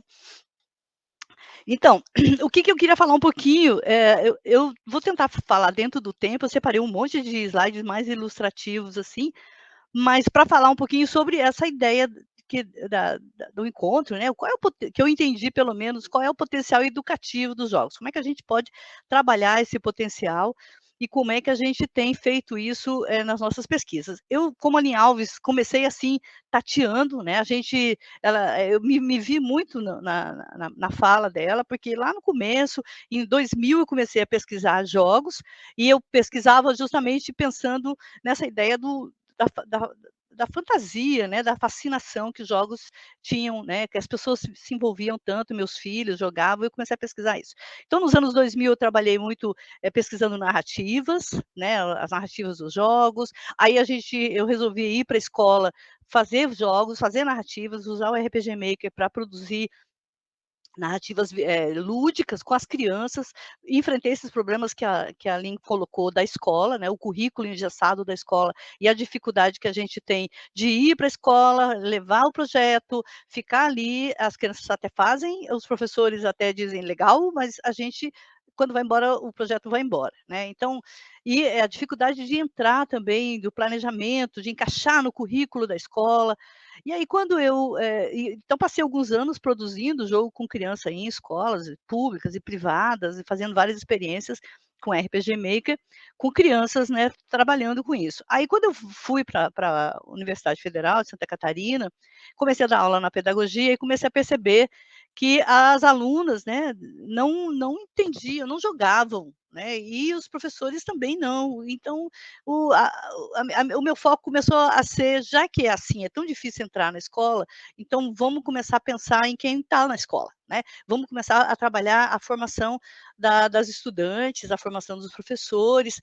E aí foi que veio a ideia, já em 2000, que eu dava uma disciplina de educação em mídias, que era justamente tentando pensar as mídias na educação. Como fazer essa inserção, né, das nossas práticas sociais midiáticas com as nossas práticas pedagógicas, como é que a gente junta? E era bastante complicado fazer isso, né, essa discussão ainda lá nos anos 2008, 2009, até 2013, mais ou menos, quando eu tive a ideia de pensar, bom, vamos jogar então, quem sabe, juntar o projeto de jogos que eu tenho com as crianças com o projeto de educação midiática com os estudantes. Então, vamos fazer um jogo, vamos pensar como é. Aí a gente fez uma pesquisa de perfil midiático no Brasil inteiro para ver como era o perfil midiático dos estudantes de licenciatura, do Brasil todo, a educação à distância e presencial. E aí, em 2014, a gente teve um resultado que a maioria, para resumir, tinha, né, já estavam começando e tal, mas a jogos não era o lance. Então, estudante de licenciatura não jogava, seus professores não usavam jogos, enfim, era uma situação totalmente diferente. do que a gente vê, por exemplo, de informação, né, sobre o perfil do público feminino. Então, hoje a gente vê que em 2020 que as mulheres jogam, tanto quanto os homens. Claro, aqui esse perfil mostra que elas são muito mais jogadoras casuais, que elas jogam mais nas plataformas móveis. Então, tem uma série de dados, mas que mostram que as mulheres também jogam, né? Então, se as mulheres jogam de modo geral, como é que são as mulheres, né, que fazem parte do nosso público-alvo, que são os professores e professores? Geralmente, esses cursos são majoritariamente femininos, né? Então, o que a gente tem? A gente tem feito essa pesquisa que eu disse que começou em 2014, e aqui nesse gráfico vocês veem debaixo do 2018 tem a informação sobre frequência que jogo jogos eletrônicos. Esse azul é nunca. Então, 2018, 2, o nunca está enorme. Em 2021, 2, já com a pandemia, a gente tem o nunca menorzinho e o vermelho de vez em quando aumentando e o verde semanalmente também aumentando. A gente chega agora em 2022, olha só, a turma da pedagogia de 2022, 2, já não tem mais essa predominância do nunca e já tem várias vezes, diariamente, de vez em quando.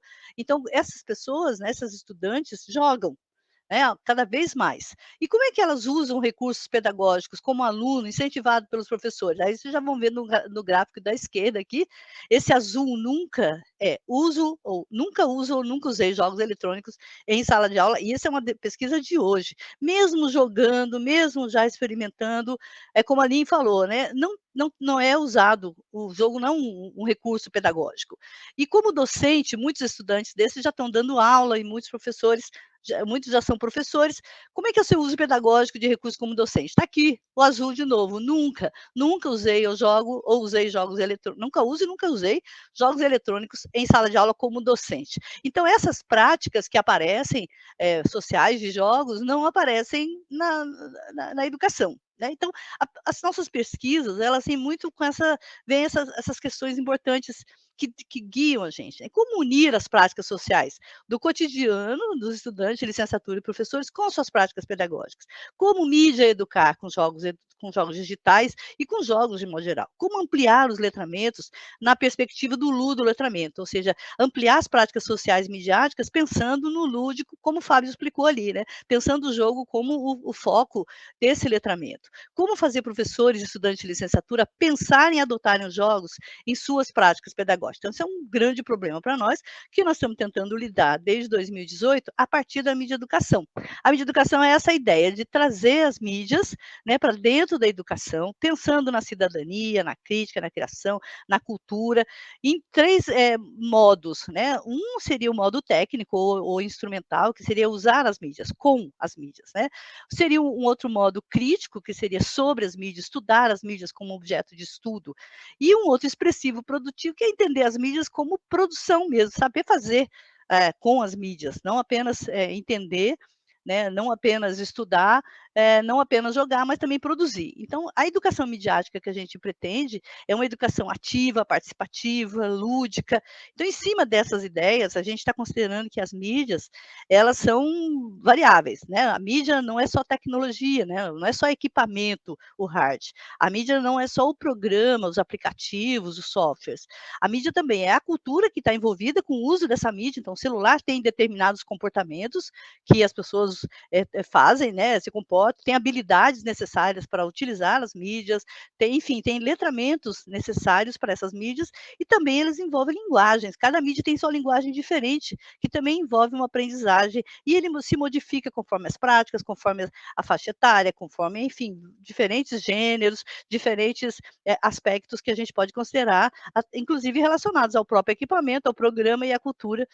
Então, as mídias para a gente são vistas dessa maneira complexa. Então, a gente tenta fazer formação para as mídias, pensando na mediação pedagógica, ou seja, preparar os professores para eles trabalharem com jogos em suas práticas pedagógicas, mediatizar, ou seja, tentar preparar os jogos de forma que se use a linguagem desses jogos para a sala de aula de uma forma que você consiga trazer todo esse potencial, e é preciso fazer o letramento midiático dos professores e estudantes, para que eles consigam, né, ter repertório, conhecer os jogos, conhecer o seu potencial, conhecer seus elementos, conhecer o que é possível fazer com eles. Então, a ideia do ludoletramento é uma proposta de ampliação do letramento para que os estudantes possam mudar os seus modos de jogo. Então, a gente viu que os estudantes jogam, mas a ideia é jogar um jogo não apenas pelo entretenimento, mas tentar pensar ele de forma crítica, jogar várias vezes para não apenas abordar e escrever sobre os jogos que jogavam de maneira diferente, mas também jogar os jogos de maneira diferente. E no nosso caso, incluindo essa citação do Zagal, usar os jogos de maneira diferente, como vem sendo feito, né, nas escolas. Aquilo que a Aline falou, a gente entra na escola e acaba sendo a base, mas os professores não vão. É difícil encaixar um jogo em 50 minutos, né, considerando que os alunos têm que ir de um lado para o outro. Enfim, aí a gente tem escolhido trabalhar com o jogo educativo, que é aquele que vai tentar buscar desenvolver novas habilidades e novos conhecimentos, reforçar os já existentes, buscando um resultado de aprendizagem enquanto o jogador está envolvido ou imerso nesse processo de aprendizagem que a gente está colocando para ele. Aí, por que usar os jogos? Porque eles criam experiências interativas, que podem ser previstas no planejamento para contextualizar conteúdos, aprender os conteúdos, aplicar esses conteúdos e exercer, né, e exercitar algumas habilidades que tanto os equipamentos quanto os próprios programas, os jogos, permitem. Então, educar com jogo é usar como ferramenta, ou seja, é jogar. Educar para ou sobre é estudar os jogos, estudar a sua linguagem, um pouco que a Aline falou, né?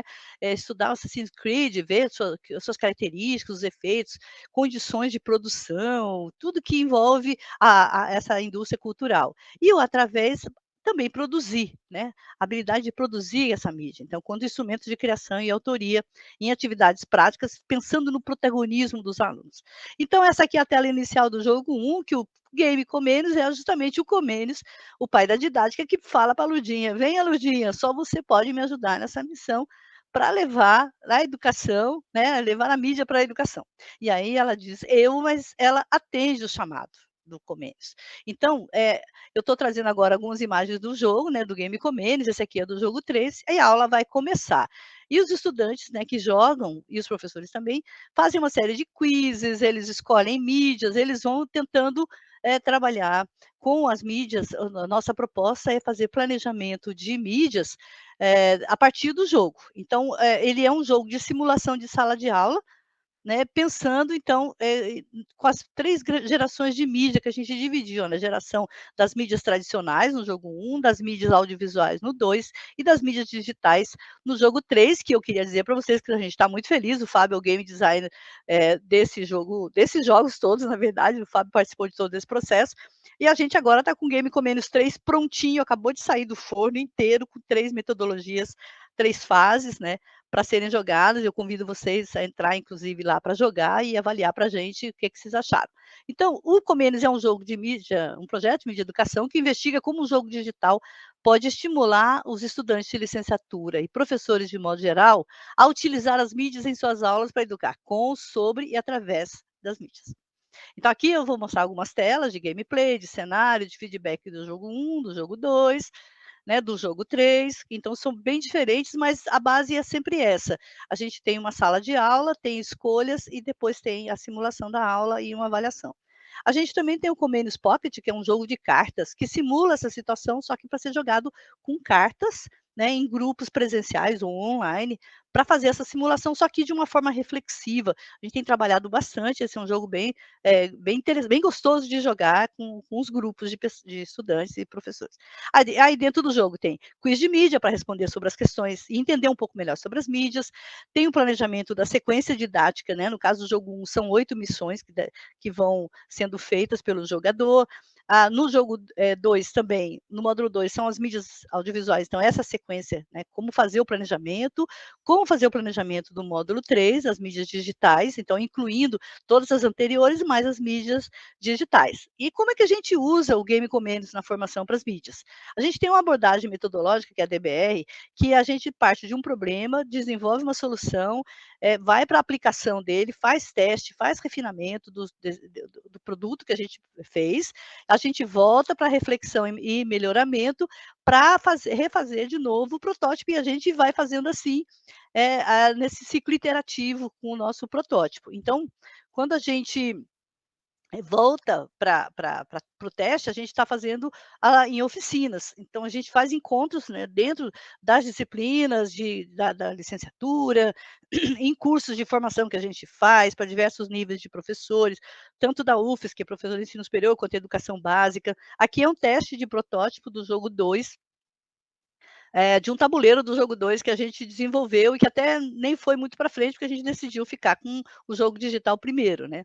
Então, como é que é a nossa metodologia? A gente trabalha com aprender com o Comênios, né, então, jogos, tanto de modo individual quanto em grupo, tanto de modo presencial quanto online, e os alunos geralmente fazem prints de tela e comentários nos fóruns do Moodle, que a gente usa nas disciplinas, para falar sobre essa experiência. E eles jogam o tabuleiro, né, também que a gente joga, tem o jogo de cartas que é o Comênios Pocket, que também dá para jogar presencialmente. O aprender sobre, a gente tem nessas oficinas, né, junto com esse jogar, a gente tem um monte de formulários que eles buscam trazer para o jogador critérios de análise para ele entender o game design do jogo, para ele avaliar o protótipo, para ele avaliar a sua experiência. Então, essas análises são feitas nos formulários, mas também nas discussões de sala de aula e na produção de textos nos fóruns de aprendizagem dentro do Moodle a partir desses jogos. A gente também tem o através do Comênios, ou seja, a produção e a autoria, que a gente criou, no caso do jogo 2, a gente criou um modo criativo, que é esse aqui, que o jogador pode fazer todos os jogos, todas as missões e jogar dentro do jogo online. O jogo 3, ele já é um jogo criativo, não tem missões prontas, você vai criando conforme vai escolhendo. E o jogo 1, dá para fazer em forma de tabuleiro, dava para fazer online, mas foi apagado o nosso projeto, esse que a Aline Alves comentou da CAPES, né, o nosso pelo menos estava ancorado ainda na Rede Nacional de Pesquisa, na RNP, e nós não ficamos sabendo, e eles apagaram simplesmente, e nós ficamos sem essa parte. Então, o modo criativo, nós perdemos aquele projeto, viu, Lin? Só para você saber. Perdemos tudo e a gente realmente tinha centenas de jogos feitos lá e não conseguimos saber como resgatar aquilo. E o modo criativo, ele permite criar a própria missão, né? Aí o jogador vê ali a proposta do professor com a sua teoria, aí ele escolhe o nível de ensino, os procedimentos, agrupamento, as mídias, a pontuação dessas mídias, o feedback para cada uma delas, por que está certo, por que está errado, por que essa é melhor e não aquela. E a missão criada pode ser jogável por outros jogadores, e ela também gera um template, não, ela gera um PDF, que é como se fosse um plano de aula, um plano de ensino, né, de todas essas escolhas. E aí o jogador pode ver a aula que ele criou ser jogada no módulo 2. A gente pensa que o jogo customizável pode ser uma ferramenta de apoio para a confecção de aula, ela pode ser uma prova, o professor testa, né, pede para os alunos fazerem para ver se aprenderam o conteúdo. A atividade lúdica também é uma apresentação de diferentes conteúdos através do uso de mídia, pode brincar, pode gamificar. Então, a gente imagina que o Comênios pode ser utilizado de várias maneiras. Então, o que a gente aprendeu até agora? Qual o potencial educativo dos jogos para ações docentes e formação para as mídias? Então, essa aqui é uma tela do jogo 3, né, de volta da sala de aula. Quais são os resultados, por enquanto, que a gente pode dizer? Nos cursos da ProEx, em plena pandemia, nós fizemos 5 cursos, cada um mensal. A gente fez o pessoal jogar, né, o Comênios 1, o 2, né, o 3, que estava ainda em andamento. E aqui a gente tem aqui pontos negativos, por exemplo, que os professores citam, avaliando o jogo, né, fazendo eu acho que os botões podiam ficar piscando, podia ser mais difícil planejar, podia colocar minigames, alguns bugs eles têm duração curta, então analisam o protótipo. E os pontos positivos, foi prazeroso, educativo, orientador, o jogo é simples, instigante, me senti empoderada com uma imagem da Lurdinha, proporciona interesse, estimula a busca, pela aprendizagem, as imagens têm ar de mistério, os diálogos são bons, enfim, a gente tem tanto avaliações positivas quanto avaliações negativas. As negativas são para a gente corrigir e as positivas são para a gente ficar motivado para continuar, né? E ver também o que a gente está acertando. Aí aqui tem, por exemplo, algumas falas dos formulários, o que os professores querem da formação sobre da formação para jogos. Então, superou minhas expectativas. Eu, né, ocupei o lugar de criação, foi incrível a mudança de olhar, conhecer melhor esse mundo dos jogos educativos, esperava menos, achei o curso incrível, aperfeiçoar. Eu não só escolhi as partes boas, não, isso aqui são as primeiras respostas mesmo. Aprender mais sobre jogos aplicados à educação, esperava ter ideias para usar games, esperava aprender novos recursos, minha expectativa era aprender sobre comênios, e sua expectativa foi alcançada? Então, 70% desses azuizinhos disseram que sim, que foi alcançado, né? Só 6% disseram que não, e esses outros coloridos aqui são parcialmente, mais ou menos, tal. Então, a gente teve uma boa aceitação, né? E aí, eu queria colocar essa última imagem aqui, que é do jogo 3, que a gente faz o jogo dentro da sala de aula. Primeiro o professor vai na sala de aula e planeja com os alunos como que ele vai fazer a aprendizagem baseada em projetos. Essa é a terceira metodologia, a terceira fase do jogo que ficou pronta agora. E depois ele vai para a cidade jogar, né? E eu vou reparando, olhando os comênios 1, 2 e 3, eu vi que a sala de aula está presente em todos os jogos. E a cidade, de certa forma, também, né? Então, a gente tem com essa proposta do comênios, trazer não apenas a sala de aula comum, que a gente já está tão acostumado, mas trazer a cidade, ou seja, trazer a realidade, trazer a cultura digital para a educação. Então, a gente está tentando, né? Agora vamos ver como é que a gente vai usar o comênios, quais são as maneiras de usar o comênios que está totalmente pronto, para a gente ver até onde a gente pode aprender um pouco mais e aperfeiçoar a nossa maneira de trabalhar, né, com os jogos na formação de professores. Então, essa foi a apresentação, foi um pouco corrida, mas eu quis dar uma geral para vocês, falando desse nosso projeto, do EduMídia, nosso grupo de pesquisa.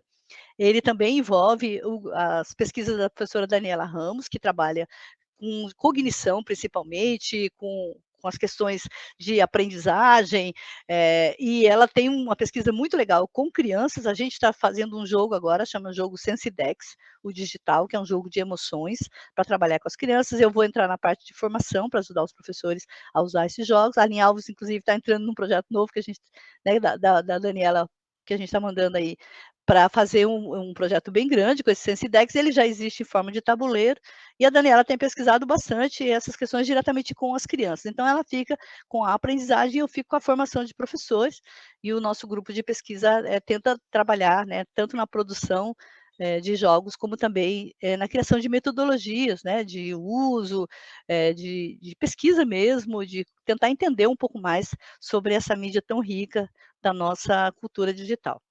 Eu espero ter passei do tempo, acho que estou aberta a discussões, a gente pode até conversar um pouco mais depois. Está tudo em silêncio aqui, vocês estão me escutando? Para saber o que mais que a gente pode conversar um pouco sobre esses detalhes das nossas pesquisas. Obrigado, professora. Sim, a gente está escutando, é que a gente desativou o áudio aqui para evitar os ruídos externos aqui do auditório, mas fica tranquila que a gente escutou e foi muito boa a sua fala. Eu pensei que estava falando sozinho, mas não tem ninguém escrevendo mais nada, será que eu estou 20 minutos falando sozinho? Legal. Então, estão à disposição, e vamos conversar um pouquinho, né, para ver o que mais que a gente pode contribuir nessa conversa. Perfeito. Acho que a gente pode aplaudir agora, então, os 3 participantes, né?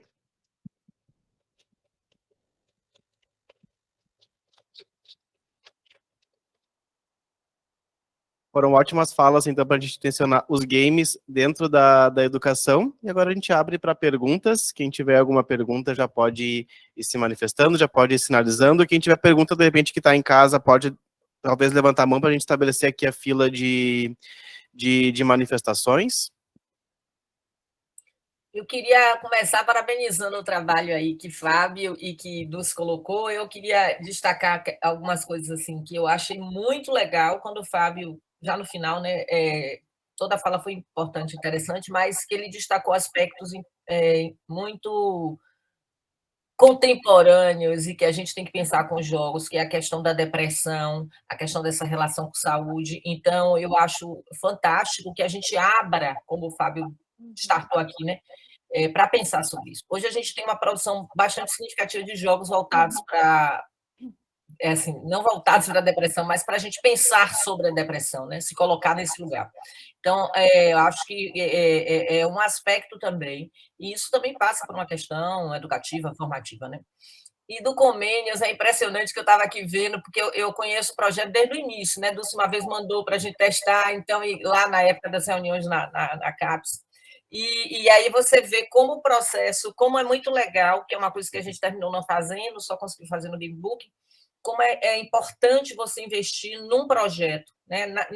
Naquele projeto, que aí você, a partir do feedback, você não melhora só as questões da arte, a questão da mecânica, da narrativa, mas todo esse processo que Dulce vem fazendo ao longo desse tempo, de interação em diferentes espaços com o jogo, eu pude ver agora algumas coisas, né? Essa coisa de retroalimentar esse processo para tentar o jogo cada vez mais se constituir um ambiente para além do entretenimento, como ela colocou algumas vezes, mas um ambiente de aprendizagem mesmo, onde os professores, os estudantes de pedagogia possam estar ali vivenciando situações do cotidiano e pensando um pouco, né, sobre a prática. Então, parabéns, eu não tinha visto a última versão. E uma outra coisa que também passa pela fala de Fábio e junta com a de Dulce é essa perspectiva também transmediática do jogo, né? Como ele se estendeu por diferentes plataformas e linguagens, isso é outro aspecto importante, né? A gente vê isso claramente nos jogos AAA aí, que a gente ama e adora, mas que a gente que trabalha com esse desenvolvimento na outra banda também tem que estar pensando nisso, porque nós temos jogadores que preferem diferentes linguagens, né? E aí a gente amplia essa forma de contar a história. Foi muito legal, gostei muito de ver, parabéns assim, pelo trabalho de vocês. Para nós é uma alegria contar com vocês. Acho que a gente discutiu bastante coisa e tem aqui uma turma bem grande no auditório. Vocês olham ali para a câmera, podem dar um oi. E eu acho que tem muita gente que joga nessa turma. Quem joga, levanta o braço. Isso. E é engraçado, viu, Luciana, que eu não tinha me tocado. Agora que Eduardo falou do público presencial, porque eu não sabia que o evento era híbrido. Aí eu estava achando que era só nós aqui, né? E aí, não. Agora que ele falou e mostrou, e você destacou aí, a gente chama atenção, né? Que é isso é um outro formato, né? Que a gente tem usado agora. Isso é muito mesmo. legal, porque mesmo sem recurso, mesmo na contramão, a gente consegue fazer, né? Então, eu achei muito legal. A gente consegue construir espaços para interação e para aprendizagem, né? Eu acho que isso é bem bacana. E eu acho que essa turma que está aqui, professora Lin, professora Dulce, professor Fábio, é uma turma que joga bastante, porque como o Eduardo disse, quando o professor Fábio mostrou ali uns desenhos de jogos, assim, tinha gente que estava super contente, né? E uma coisa que a gente vem observando, e eu acho que eles podem nos ajudar a responder, é que quando a gente joga, a gente aprende. Vocês já se deram conta disso? Sim. Os alunos do professor Eduardo, quando ele fez lá a pesquisa dele, ele jogou videogame com os alunos, e os alunos não notaram que eles aprenderam. Daí depois, né, professor Eduardo, depois de um tempo eles disseram assim, nossa, professor, como a gente aprendeu jogando o videogame. Alguém de vocês gostaria de contar, assim, o que vocês aprenderam jogando? Não precisa ter vergonha, né, pessoal? Aqui todo mundo falou, a professora Aline Alves também falou, a professora Dulce, o professor Fábio, eles não tiveram tanta vergonha para falar, e deu tudo Mais certo. ou menos, tem sim, a gente tem vergonha, mas a gente não deixa as pessoas perceberem. Ah, então tá, então vamos lá, quem gostaria de contar o que aprendeu jogando? Podem dizer, de repente, um jogo que vocês gostam, citar o nome do jogo e aí falar o que vocês acham que aprendem a partir desse jogo. Ah, não?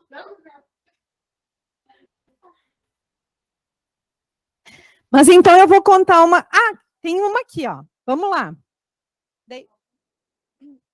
Olha aqui para trás, ó. As professoras podem te ver. Pode contar.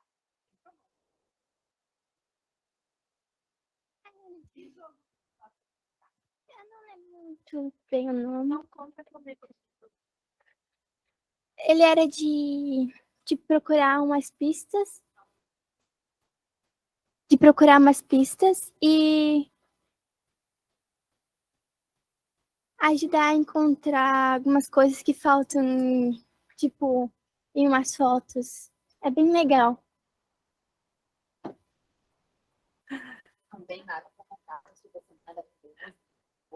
Ah, vocês jogaram jogos na Semana da Criança?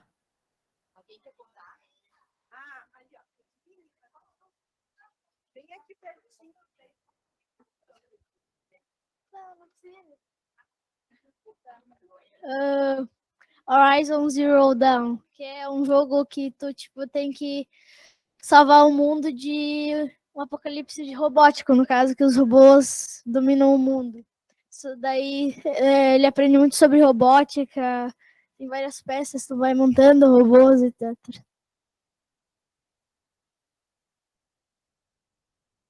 Alguém mais quer falar? Eu quero trazer algumas coisas que eu acho que me fez muito pensar a partir da fala tanto da professora Lin Alves, quanto do professor Fábio, da professora Dulce, é que, retomando esse exemplo da pesquisa do professor Eduardo, quando ele jogou o jogo com as crianças, elas não tinham se dado conta num primeiro momento o quanto elas tinham aprendido. E eu joguei o Gamebook com os alunos o Gamebook Guardiões da Floresta, com os alunos da licenciatura, da pedagogia e do curso de especialização que a gente está trabalhando aqui. E eles acharam muito bacana e jogaram e, bom, fim, né? E no final eu disse para eles, bom, agora a gente vai ver quais são os conhecimentos que estão por trás desse Gamebook que a gente pode pensar. Aí eles começaram a listar assim, uma infinidade, desde alfabetização, letramento, interpretação, e daí trabalha com quantificação, trabalha com troca, com as questões geográficas, ambientais. Daí uma aluna olhou para mim e disse, professor, é quase toda a BNCC. E a gente nem tinha se dado conta, né? Então, eu acho, assim como as crianças, né, que às vezes jogam e a gente não se dá conta que está aprendendo, os professores também, quando usam o jogo, nem sempre se dão conta que estão construindo conhecimento nisso tudo.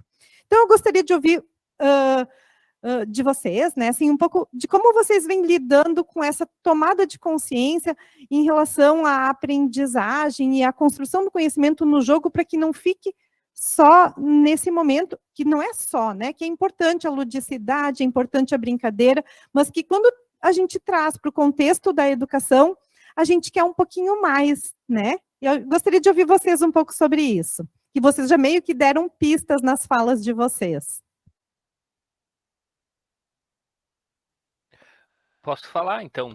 Pode ser? Eu gosto muito quando tu fala disso, eu vinculo a mediação daí, a ideia da mediação do professor no aprendizado, né? Porque eu vejo tem alguns autores que trabalham com mediação, mas um deles é o Ruven Forstein, né? Que ele fala sobre critérios de mediação, e tem 3 critérios que ele considera importantíssimos, assim, que precisam estar presentes sempre que a gente está planejando, pensando em fazer um processo de aprendizagem, né? E o primeiro que ele fala é a intencionalidade do professor e a reciprocidade dos estudantes, né? Isso como um critério. O critério é, ao planejar, eu preciso pensar no que eu quero fazer, como que eu vou fazer, né?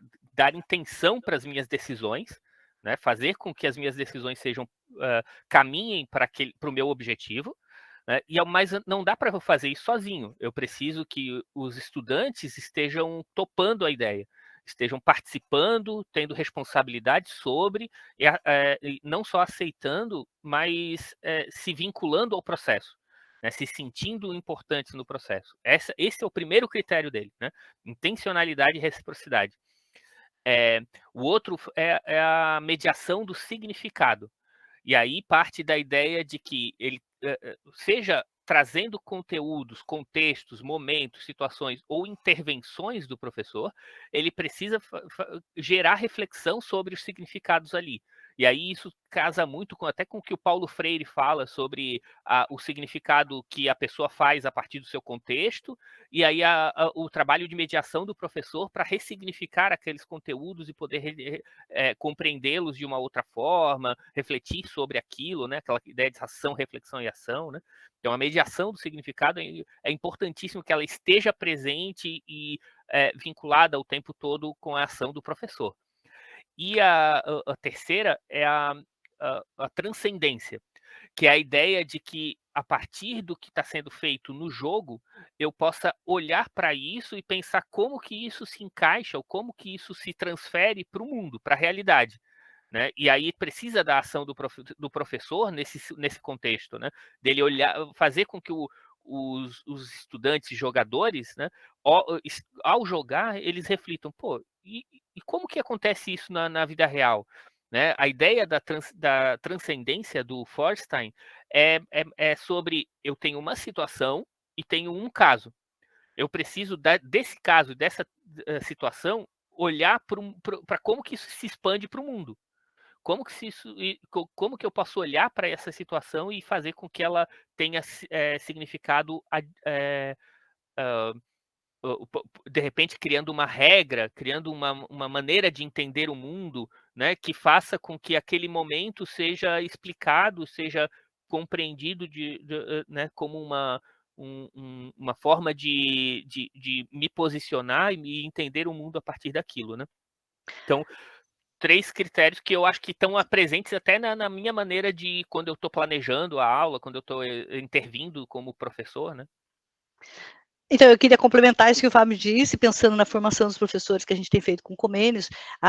Eu acho que a gente tem percebido que essa percepção da importância da mediação, né, em primeiro lugar, que a gente percebe muito uma resistência, por que jogar? Né? Eu não quero jogar em aula, isso não é importante, né? Isso não é interessante, isso não é aprendizagem.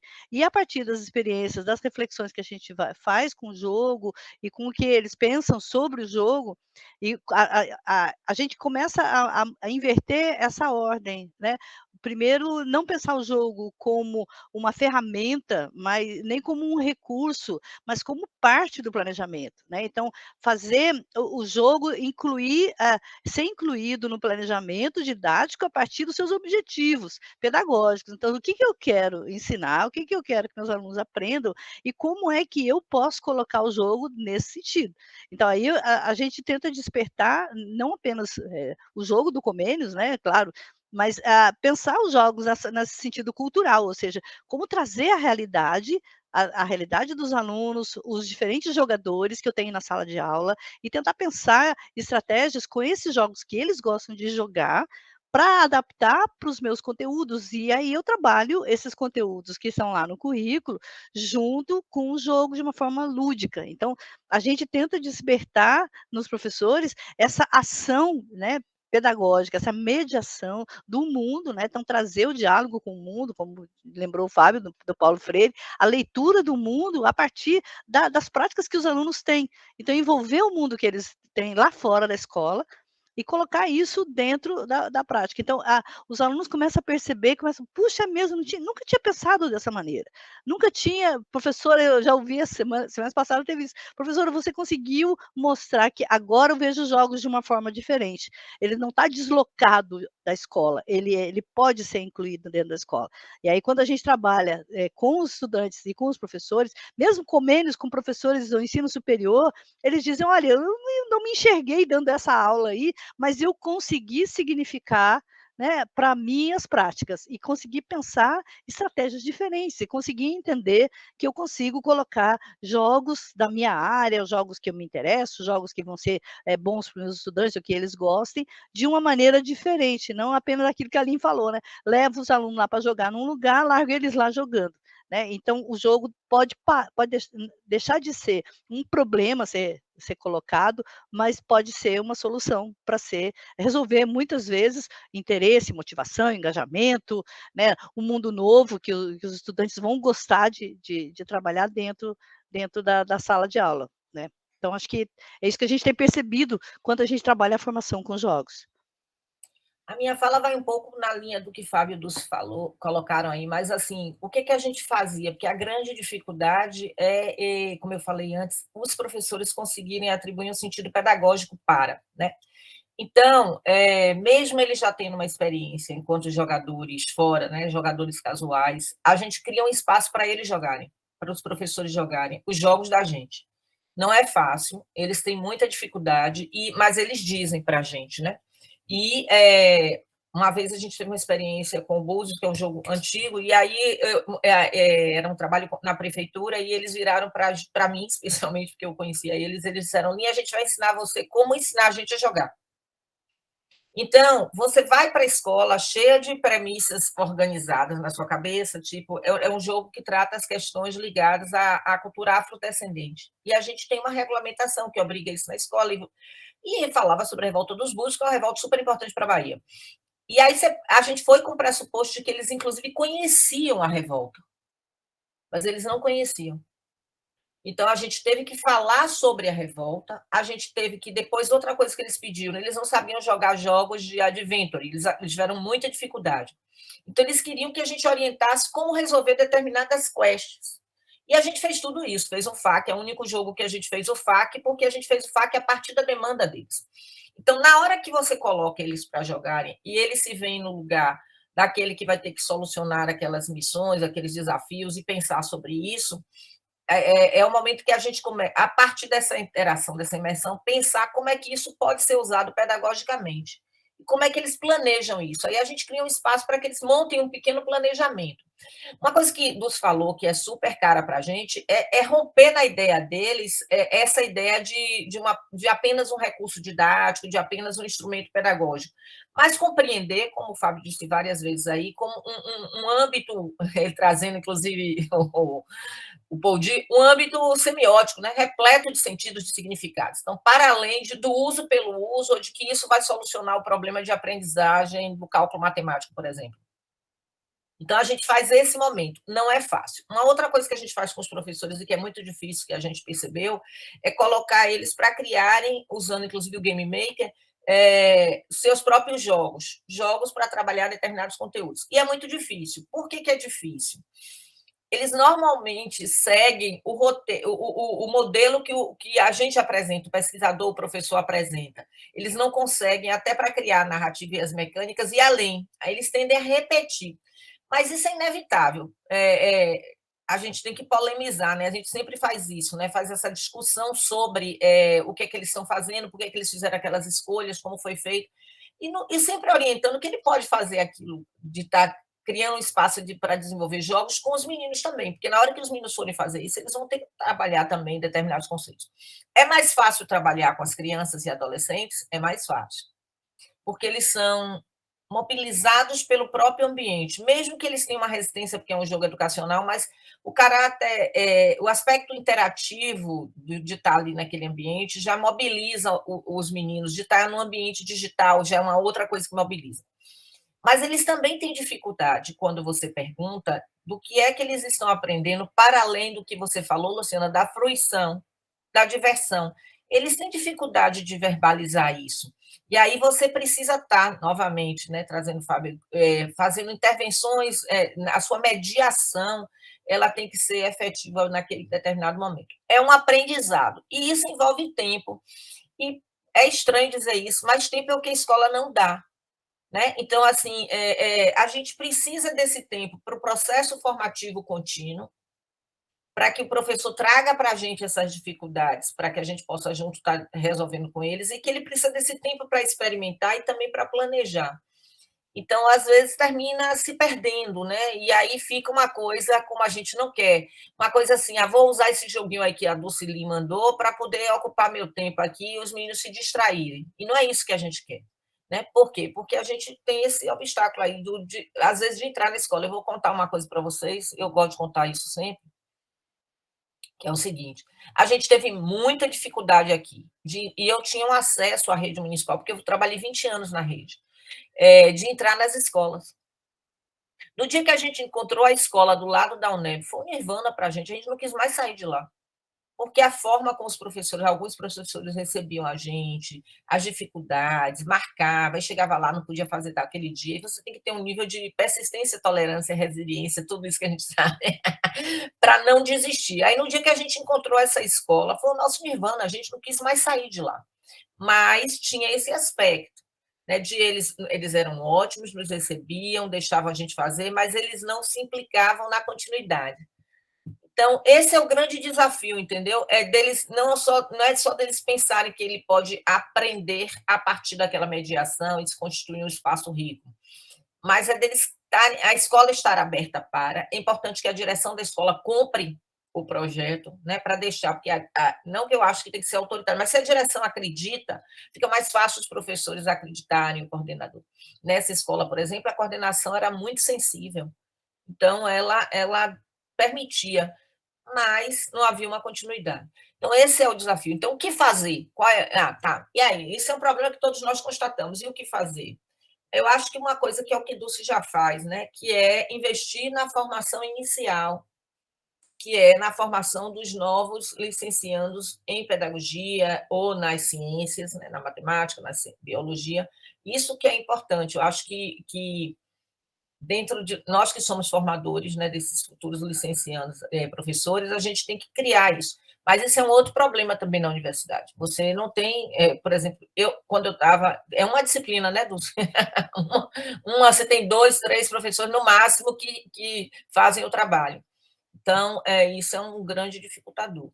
Então, eu acho que os nossos parceiros têm que ser as crianças e os adolescentes, porque eles trazem da experiência deles e nos pressiona a fazer. Eu percebo isso na sala de aula, né? Quando eu estou agora, eu não estou mais com formação de professor, mas eu percebo claramente quando eu faço o desafio de trabalhar com jogos, por exemplo, e jogos e séries que eles amam. O universo, o background deles é muito rico, e isso, de alguma forma, contribui para eu repensar o que eu estou fazendo e contribui também para eu aprender a partir da lógica deles, né? Então, acho que é isso que a gente tem que fazer com as crianças e adolescentes. Eu vou contar um casinho aqui, tá? Que eu gosto de contar, porque esse caso eu repito milhões de anos, mas é que ele representa um pouco o que a gente está falando aqui. Eu tive um orientando que ele é da área de letras, e ele estava dando uma disciplina para adolescentes de 12, 13 anos da área de literatura, falando sobre mitologia. E aí ele começa a falar, tal, aí grita um adolescente de 13 anos lá atrás: "Ô, professor, isso tem no Good of All". E aí a sala vai a delírio, porque aí todo mundo jogava e começa a conversar, e o professor faz o quê? O que a gente deveria fazer. E como é que é no jogo? É dessa forma que eu estou contando? O que é diferente? Porque aí você começa a trabalhar os anacronismos, as ciências poéticas. Beleza, esse professor era jogador. Ele conhecia o jogo, para ele foi fácil, tirou de letra. E se não conhece, Lin, que é o que acontece com a maioria, abre espaço para que eles sejam os protagonistas.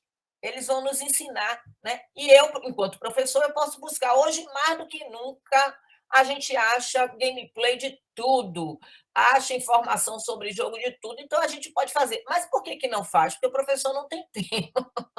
O professor não tem essa hora para ficar na frente do YouTube assistindo vários gameplay, quando ele tem outras coisas para fazer, ele acha que aquilo é importante. Mas tudo bem, se ele não tem tempo, cria um espaço para que os meninos façam esse contraponto, né? É isso, eu não sei, a gente não tem um trabalho de formiguinha e a gente não tem uma resposta, mas a gente tem nossas testagens aí, que a gente vai aprendendo, né? Como vocês Então, queria completar isso, a experiência prática, assim, né? Por exemplo, fazer um jogo de tabuleiro em sala de aula com licenciandos, eu lembro direitinho, assim, de uma experiência que a gente fez numa disciplina, os jogos que elas criaram, elas disseram: puxa, eu vou aplicar, eu vou melhorar esse jogo e eu vou aplicar na minha sala de aula. Eu tenho uma turma agora, eu vou trabalhar com esse jogo. Um outro jogo que a gente fez, um outro tabuleiro, numa outra turma, para alunos com problemas, acho que era autista, ela trabalhava com autista, ela fez um jogo pensando nisso. Eu vou usar esse jogo que eu fiz aqui, professora, eu vou aperfeiçoar ele e vou trabalhar na minha prática. Então, eu acho que assim, o nosso trabalho de formiguinha, ele envolve essa dedicação, essa criação de um novo repertório, né? Porque aquilo que eu mostrei lá, as jogadoras e jogadores, né, são casuais.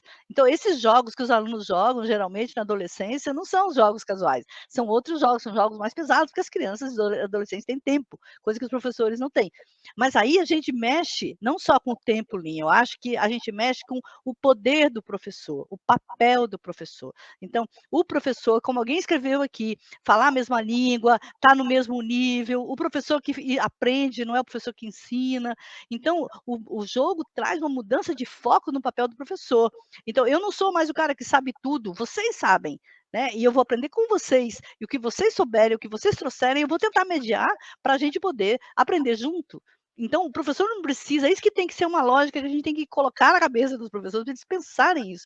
Eles não têm que gastar mais tempo aprendendo para jogar, né, aprendendo para jogar com os alunos. Eles podem fazer um processo junto com os estudantes, para que os alunos tenham protagonismo e ele vá conduzindo. Então, essa mudança no papel de descentralizar o professor, de tirar o poder todo dele da sala de aula, eu acho que ainda é a maior resistência. Que depois que você consegue entender isso, a gente começa, não, então tá, peraí, começa a criar projeto, começa a trabalhar. Então, as outras barreiras vão ser grandes, mas essa criação de repertório e essa mudança do papel do professor pode ser o grande diferencial para esse papel de formiguinha que a gente tem, dar um gás, assim, fazer realmente uma mudança. Mas somos militantes e, né, estamos lá na luta. Depois do dia 30. Adorei a palavra, somos militantes em vários sentidos, né? Dia 30, ó. Mas, nesse sentido aqui dos jogos, eu também acho isso que Dulce falou, tem uma coisa de militância, né? Da gente não desistir, de que a gente percebe, a cada dia a gente vai aprendendo a partir dessas dificuldades, e apesar da gente ter dificuldade de investimento, de incentivos de diferentes formas, a gente não desiste, porque a gente acredita, né? Então a gente milita nisso aí mesmo. Eu acho que é um trabalho assim, de amor e militância.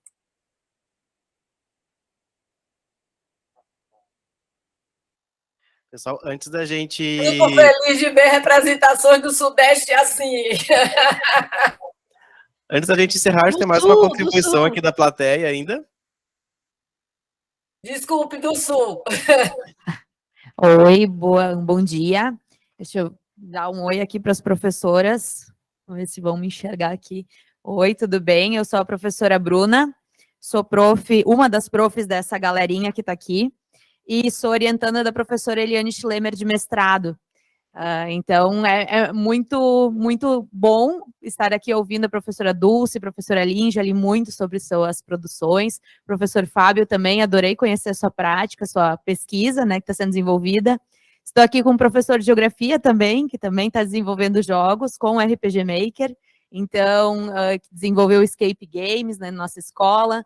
Então, assim, é muito bom a gente poder estar aqui com os alunos, compartilhando as práticas, e depois, à tarde, eu não vou ocupar muito tempo agora, eles também vão compartilhar alguns projetos. A gente tem um projeto de programação de jogos com Scratch aqui, que eles tiveram essa iniciativa de trazer os jogos e pensar os jogos dentro da escola, né?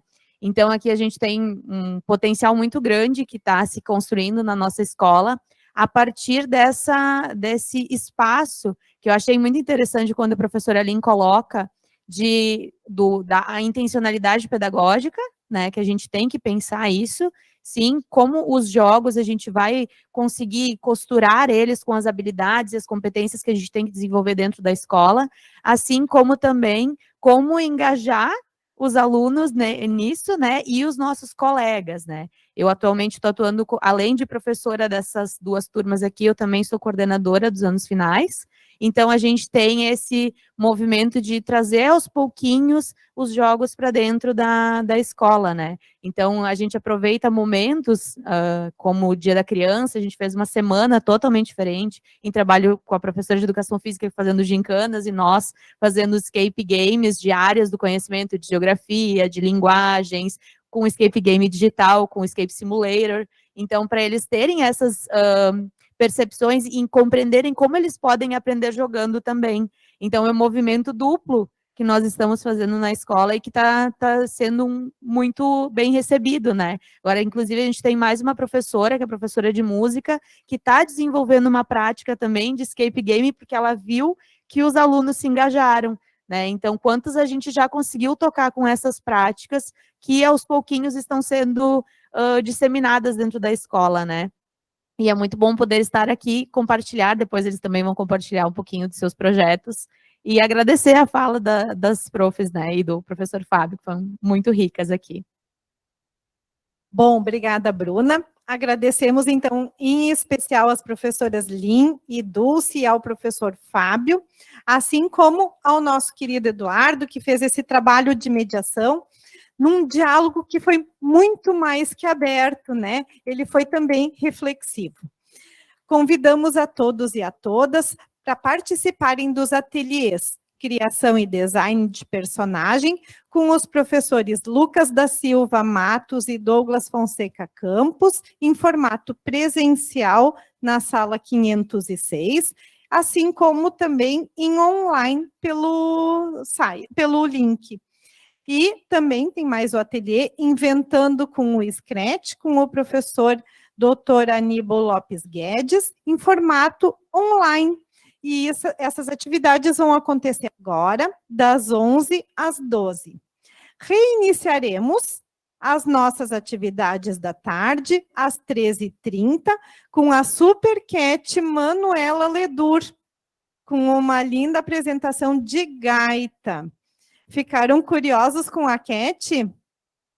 Pois bem, após a apresentação da Manuela, vai vir o Conecta Cat, onde a gente vai descobrir os desafios da Catolândia, assim como a compartilhações que a professora Bruna falou dos alunos da escola.